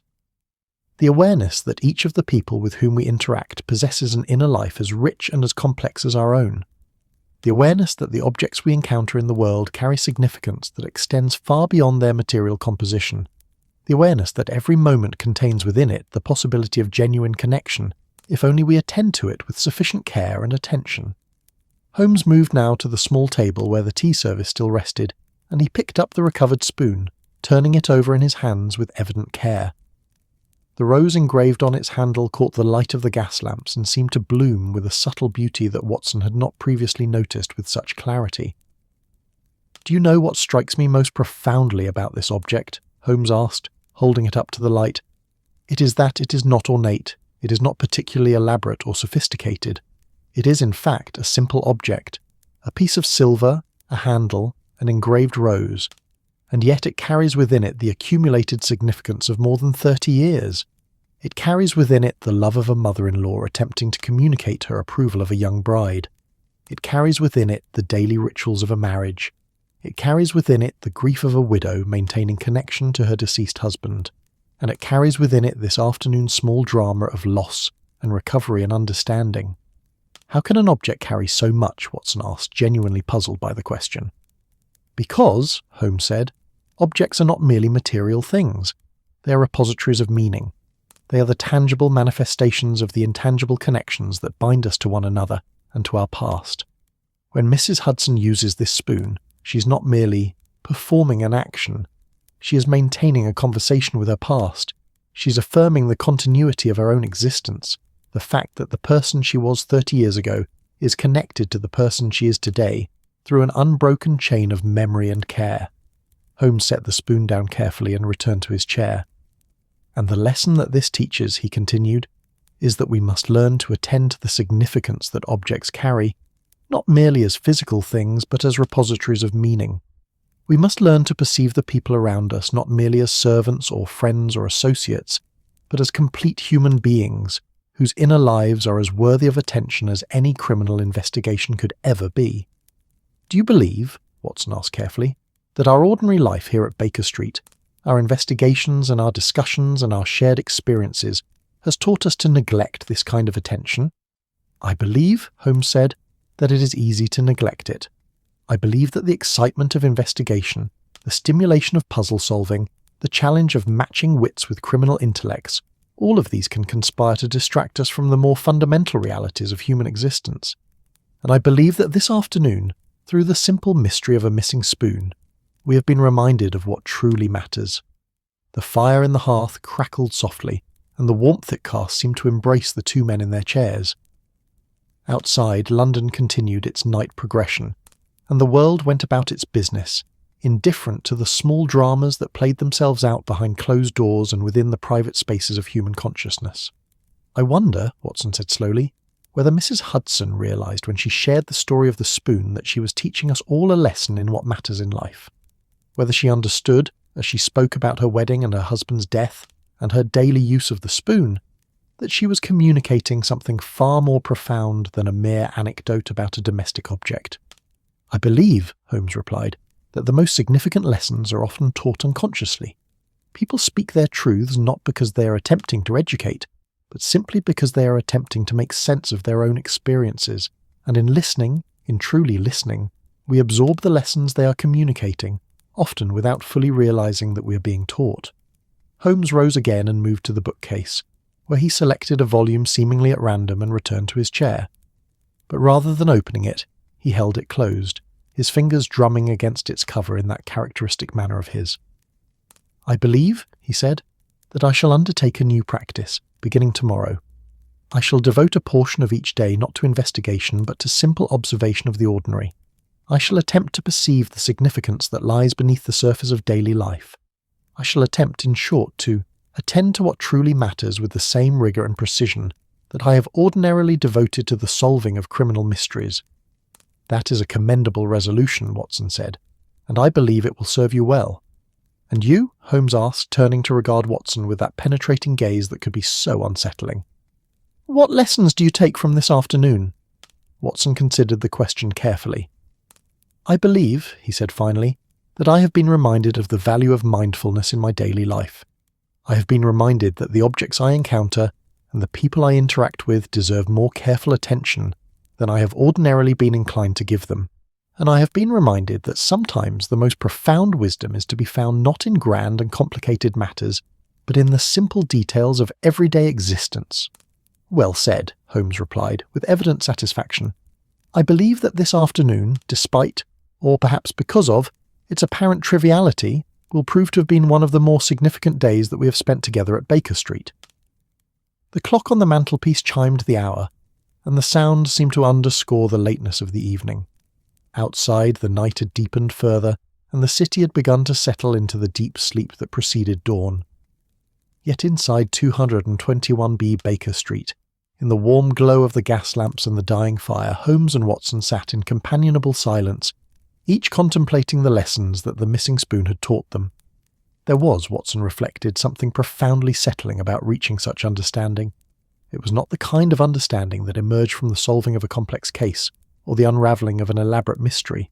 Rather, it was the kind of understanding that came from stripping away pretense and performance and attending, with genuine care and attention, to the fundamental realities of human existence: connection, memory, significance, care. Do you know what I find remarkable? Watson asked, breaking the silence once more. I confess I am uncertain, Holmes replied. Do enlighten me. It is that the solving of this afternoon's mystery has left me feeling more at peace than the solving of most of our criminal cases, Watson said. There is something about understanding what truly matters that seems to quiet the restless parts of one's mind in a way that the most brilliant deduction rarely accomplishes. Holmes smiled, and there was in that smile something that suggested the detective had arrived at similar conclusions through his own process of contemplation. I believe, he said, that you have articulated something approaching genuine wisdom, my dear Watson, and I believe that the spoon, this simple object of silver and engraving, has served its purpose not merely as the centre of this afternoon's mystery, but as a teacher of far more significant truths than we might have anticipated when we began our investigation. And so the evening deepened toward night, and the night deepened toward the small hours before dawn. But within 221B Baker Street, in the sitting room where the gas lamps burned steadily and the fire crackled softly, there persisted a sense of profound peace and understanding. The peace that comes from the recognition of what truly matters, and the understanding that sometimes the most valuable lessons are hidden within the most ordinary occurrences. The night had entered that peculiar phase that only London nights possessed. The time that existed between the late evening and the truly early morning, when the city had nearly emptied itself of its inhabitants, and the streets had taken on a quality of almost dreamlike emptiness. The rain had entirely ceased now, and the dampness that had characterised the day had begun to settle into the very fabric of the city itself, as if London were absorbing the moisture and making it part of its essential nature. The gas lamps continued their faithful burn, though they seemed somehow dimmer now, as if even they were beginning to surrender to the approaching dawn. The stars, which had been obscured throughout the day by clouds and rain, were now visible in scattered fragments through the clearing sky, small points of light that seemed to exist in conversation with the larger constellations of gas lamps that illuminated the human world below. Inside 221B Baker Street, the sitting room had taken on an atmosphere of profound quietude. The fire in the hearth had burned down to glowing embers, and the warmth it cast was no longer the vigorous heat of afternoon, but rather something gentler, more like the warmth of a sleeping thing, present but not demanding, comfortable in its resignation. The gas lamps in the sitting room had been dimmed to their lowest setting, and in this softer light the room seemed to have transformed into something approaching a sanctuary, a space removed from the ordinary world and existing in a time that was somehow separate from the normal progression of hours and minutes.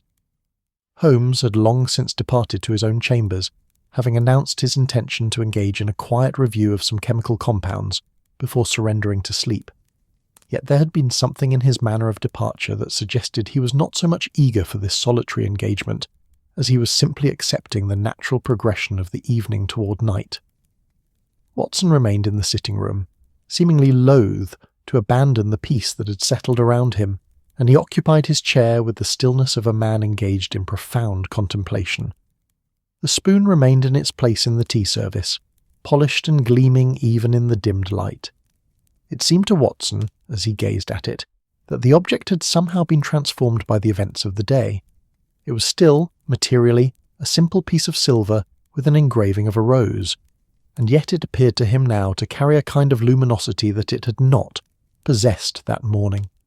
Or perhaps, he reflected, the luminosity had always been there, and it was simply that his attention had been insufficient to perceive it until the day's events had forced a recalibration of his understanding. The clock on the mantelpiece ticked with its steady rhythm, and Watson found himself attending to the sound in a way that he had never done before. Each tick was a small marking of time's passage, a small affirmation that existence was continuing, that the world was moving forward even in the stillness of this late hour. There was something profoundly comforting about this awareness, something that seemed to argue against the anxiety that so often accompanied the awareness of time's relentless forward motion. In the hallway outside the sitting room, Watson could hear the soft sounds of the household settling into sleep. Mrs. Hudson had retired to her quarters some hours ago, and he imagined her now, preparing herself for the sleep that would come at the end of this extraordinary day. He wondered whether she was thinking about the spoon, whether she was reflecting on the manner in which its disappearance had led to such profound conversations and such unexpected revelations. He wondered whether the recovery of the object, combined with the understanding that had emerged from its temporary absence, had somehow changed her relationship to it. He suspected it had. Objects that had been taken for granted often took on new significance once the possibility of their loss had been made manifest. The sounds of the household settling were gentle and rhythmic. The soft closing of doors, the distant sound of water in pipes, the creak of floorboards as people moved through familiar spaces in the darkness. It was the soundtrack of domestic life, the ordinary music that accompanied the progression of day into night. There was something deeply soothing about it, something that seemed to affirm the continuity and order of human existence, the manner in which people engaged in their evening rituals and prepared themselves for the surrender of consciousness that sleep represented. Watson found himself reflecting on the day's events with a clarity that came from distance and time. The morning seemed impossibly far away now, separated from this quiet evening by a chasm of experience and understanding. He could recall the discovery of the missing spoon, but it seemed now almost as if that had been something that had happened to someone else, or perhaps had been read in a book or heard in a story.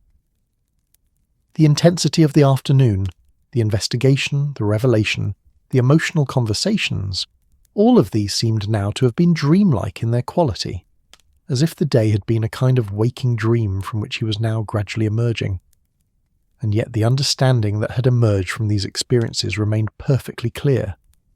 Watson found that he could articulate to himself with perfect precision what the day had taught him. He could identify the specific moments at which his comprehension had shifted or deepened. He could trace the path by which he had arrived at his current state of understanding as clearly as if he had been following a map drawn specifically for his benefit. Outside the windows, London was entering that particular state of quietude that the deep night possessed. The streets below were nearly empty now. An occasional constable made his rounds, his footsteps echoing slightly on the wet cobblestones. A delivery cart, early in its journey toward the markets where the business of feeding the city would begin, rumbled past. A late-returning cab made its way toward Baker Street, its horse moving with the weariness of an animal that had been working since before dawn. These were the inhabitants of night London, workers, soldiers, night-shift labourers, and the occasional gentleman returning from social engagements.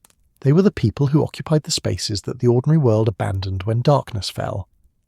Watson rose eventually from his chair, feeling the stiffness that came from having remained in one position for an extended period.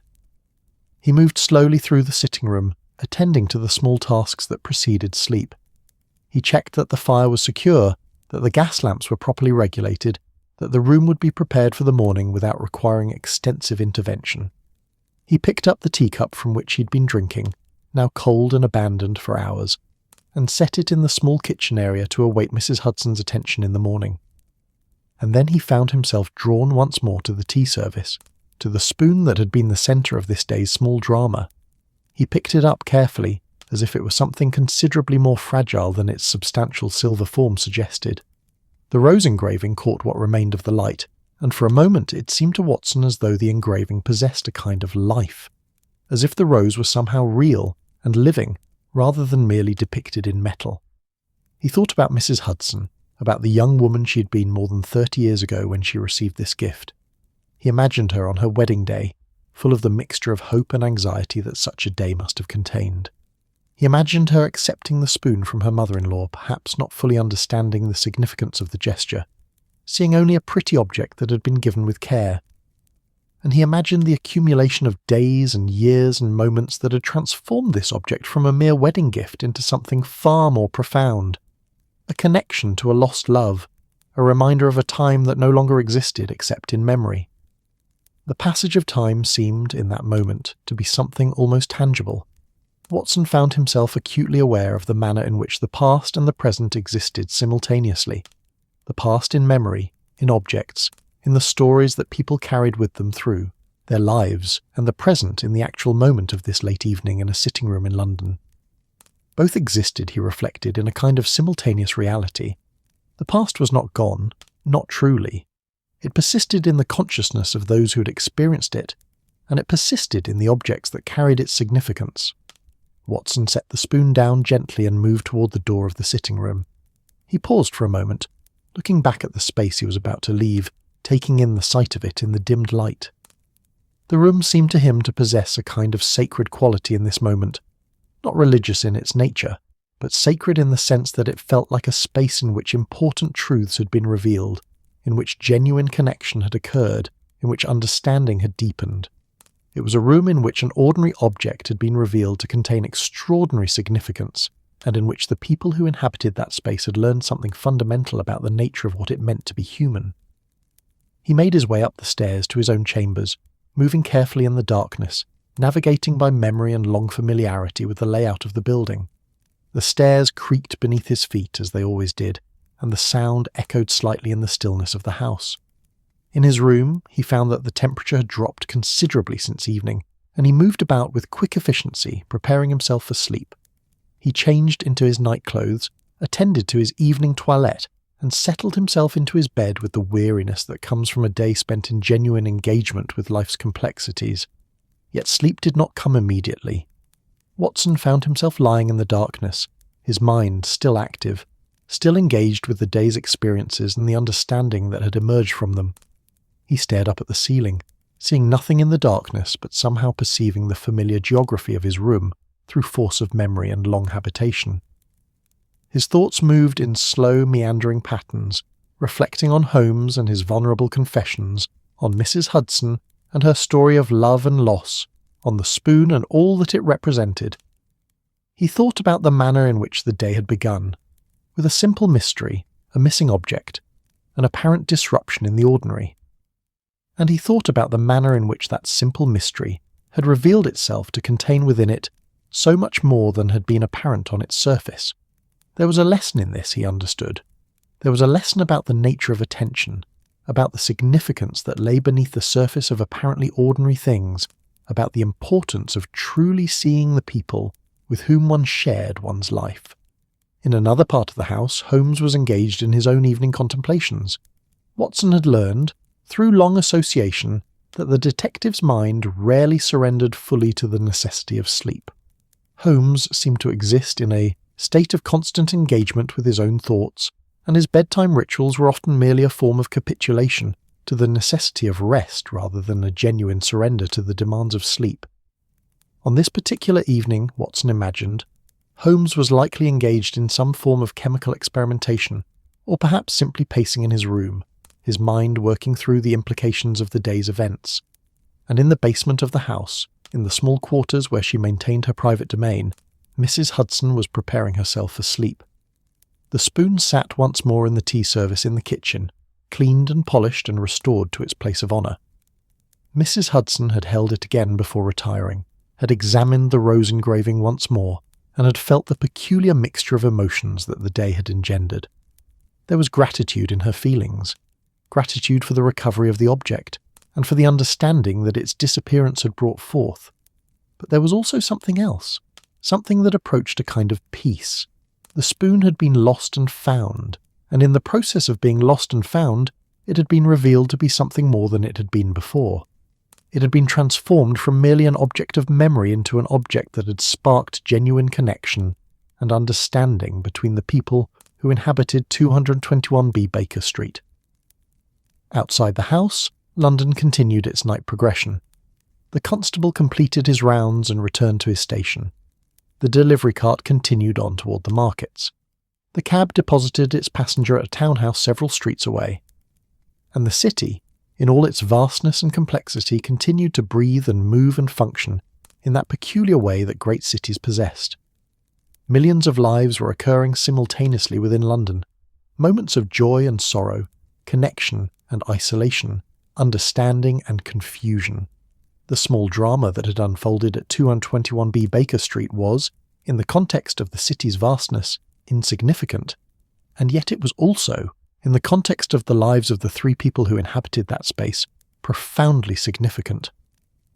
Hours passed in the darkness, hours during which the night deepened and then gradually began its transformation toward morning. The stars that had been visible earlier gradually faded as the first hints of dawn began to appear on the eastern horizon. The gas lamps, which had been burning steadily, began to seem less necessary as the ambient light of approaching dawn made itself felt. The sounds of the house gradually transformed from the sounds of sleep to the sounds of morning awakening. The distant sound of servants beginning their day, the creak of the house as it responded to changing temperature, the first birds beginning their morning songs. And gradually, almost imperceptibly, consciousness began to return to those who had surrendered to sleep. Watson found himself becoming aware of the approach of morning before he had actually awakened. There was a sense of transition, of movement between the realm of sleep and the realm of waking consciousness. His dreams, which had been vivid and complex, began to fade into the background, to be replaced by the emerging awareness of his actual surroundings, the familiar feeling of his bed, the cool air of the morning, the gathering light that indicated the approach of dawn. He opened his eyes to find the room beginning to show the first hints of morning light. The window, which had been a void of darkness during the night, was now beginning to reveal itself as a window again, the outline of the frame becoming visible, the beginning of the London morning becoming apparent beyond the glass. The clock on the mantelpiece outside, he could hear it distantly, was beginning to prepare to mark the hour, and in a few moments the city would begin its inevitable transition from night to day. Watson found himself possessed of a peculiar sense of peace as he lay in the awakening light. The day ahead was unknown, unmarked by any particular significance. It would be, presumably, an ordinary day at 221B Baker Street, Holmes engaged in his investigations or his studies, Watson attending to his practice or perhaps assisting Holmes in some matter that required investigation. Mrs. Hudson would attend to her duties with her usual competence and grace, and the spoon would sit in the tea service, a simple object of silver and engraving that had, through the accidents and coincidences of the previous day, been revealed to carry within its significance far beyond its material composition. Yet as Watson lay in the morning light, he was aware that something fundamental had shifted in his understanding of the world. He knew that he would move through the days to come with an altered awareness, with a heightened attention to the significance of the ordinary and the trivial. He knew that he would never again take for granted the objects that surrounded him, or the people whose lives intersected with his own. He knew, in short, that the mystery of the missing spoon had left its mark upon him, had changed him in ways that he was only beginning to comprehend. Gradually, as the morning light continued to strengthen, Watson found himself surrendering to the necessity of rising. He moved through his morning rituals with the calm efficiency of long habit, preparing himself to meet the day. As he made his way downstairs, the house was beginning to show signs of full awakening. He could hear Mrs. Hudson moving about in the kitchen, the familiar sounds of the morning's preparations. The sitting room was much as it had been the evening before, though the dimmed gas lamps had now been extinguished, and the fire had been reduced to cold ashes that would need to be cleared before a new fire could be built. The spoon sat in the tea service, waiting. It would perform its function this morning, just as it had performed its function for more than 30 years. It would stir sugar into tea. It would facilitate the ordinary rituals of the household, and it would carry with it, for Mrs. Hudson, the remembrance of a love that had transcended death, a connection to a past that could never truly be lost, because it had been made manifest in the form of this simple object, and somewhere in the vastness of London, other spoons were being used in other households. Other objects were serving their functions and carrying their own significance for the people whose lives they touched. But none of them, Watson reflected, would ever carry quite the weight of significance that the spoon at 221B Baker Street carried, for that spoon had been revealed, through the simple accident of its temporary disappearance, to be far more than merely an object. It was a repository of memory, a vehicle of love, a connection between past and present, between the living and the dead, between the ordinary and the profound. Holmes emerged from his chambers as Watson was settling down to the morning's tea, and the detective appeared to have experienced the kind of night that his restless mind often demanded. There was about him a quality of alertness that suggested he had slept little, if at all, and had instead occupied himself with thought, and perhaps some of the chemical investigations that so often consumed his attention during hours when the ordinary world was asleep. "Good morning, Watson," Holmes said, settling into his chair with a gesture that suggested both weariness and contentment. "I trust you slept well. I found myself unable to surrender to sleep until quite late in the evening. My mind was engaged with certain reflections that emerged from yesterday's events, and I found the contemplation of them too engaging to abandon." "I slept adequately," Watson replied, "though I confess that my sleep was not entirely free from engagement with the day's experiences. I found my dreams returning repeatedly to the events of yesterday, to the implications of the mystery we resolved, and the understanding that emerged from it." "A common enough phenomenon," Holmes said, accepting the cup of tea that Mrs. Hudson had brought in at that moment. "The mind, even in sleep, continues to process experience and to extract meaning from events that have engaged it during waking hours. Did your dreams yield any insights, or were they merely the ordinary repetition of conscious thought translated into the language of the dream state?" "I'm not certain I can articulate the distinction with precision," Watson admitted, "but I believe my dreams were engaged in some form of processing, some attempt to integrate the understanding of yesterday into the broader context of my existing worldview." "A commendable observation," Holmes said, sipping his tea with obvious satisfaction. The spoon clinked softly against the cup. The same motion that Mrs. Hudson had performed thousands of times before, the same motion that would be performed thousands of times again.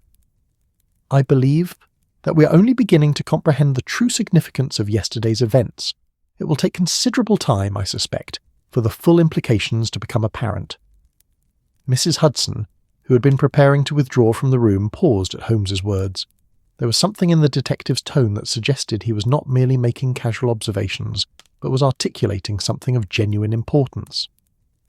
"Mr. Holmes," she inquired gently, "did you mean to suggest that yesterday's mystery contains implications that extend beyond what we discussed during the evening?" "I believe so," Holmes replied, turning to regard her with that penetrating gaze that seemed to look directly into the core of a person's being. "I believe that the events of yesterday have the potential to alter, in subtle but significant ways, the manner in which we perceive one another and interact with one another within this household." Yesterday's mystery was, on one level, entirely trivial. A spoon was misplaced and recovered. Yet in the process of addressing this triviality, we were forced to confront some rather more profound questions about the nature of attention, care, and the significance that we attribute to the objects and people that surround us.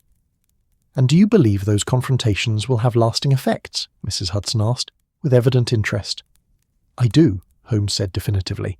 "I believe that we have all been changed by yesterday's events, though the changes may not be immediately apparent. I believe that we will find ourselves attending to one another with greater care and attention. I believe that we will find ourselves regarding the ordinary objects of our daily lives with a heightened awareness of their significance.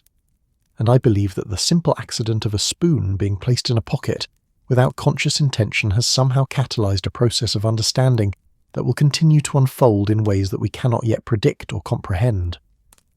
Mrs. Hudson's eyes glistened slightly, though whether with tears or simply with the reflection of the morning light was impossible to determine. "I hope you are correct, Mr. Holmes," she said softly. "I hope that yesterday's events do indeed herald a change in the quality of our interactions and our awareness of one another." After she'd withdrawn from the room, Watson and Holmes sat together in the morning light, and the quality of silence that descended between them was different from any silence that had preceded it. It was a silence charged with understanding and mutual recognition of something that had shifted in the relationships between the people who occupied this space. It was a silence that acknowledged that the mystery of the missing spoon had, in fact, been a mystery of far greater significance than anyone had initially recognized. Outside the windows, London had fully awakened now. The streets below were beginning to fill with the morning traffic, cabs and carriages, vendors and workers, the ordinary business of a great city beginning its day. The morning light was growing stronger, and the dampness of the previous day was gradually evaporating into the air. It promised to be a fair morning, a day full of ordinary possibilities and ordinary activities. And in this ordinary morning, in the ordinary sitting room of an ordinary house on an ordinary London street, 3 people had been forever changed by the simple disappearance and recovery of a silver spoon with a rose engraved on its handle. The spoon had revealed itself to be far more significant than any of them had initially understood, and in revealing its significance, it had revealed something equally significant about the nature of human connection and the importance of attending to what truly matters in the world. The day proceeded as days ordinarily proceeded.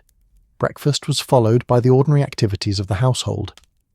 Holmes received a visitor in the late morning, some matter of investigation that required his peculiar talents. Watson attended to his correspondence and prepared to make a house call to a patient who had requested his attention. Mrs. Hudson attended to her duties with a competence and grace that characterized everything she did, and the spoon rested in the tea service, waiting for evening to come, waiting for the moment when it would be retrieved once more and used to stir sugar into Mrs. Hudson's evening tea.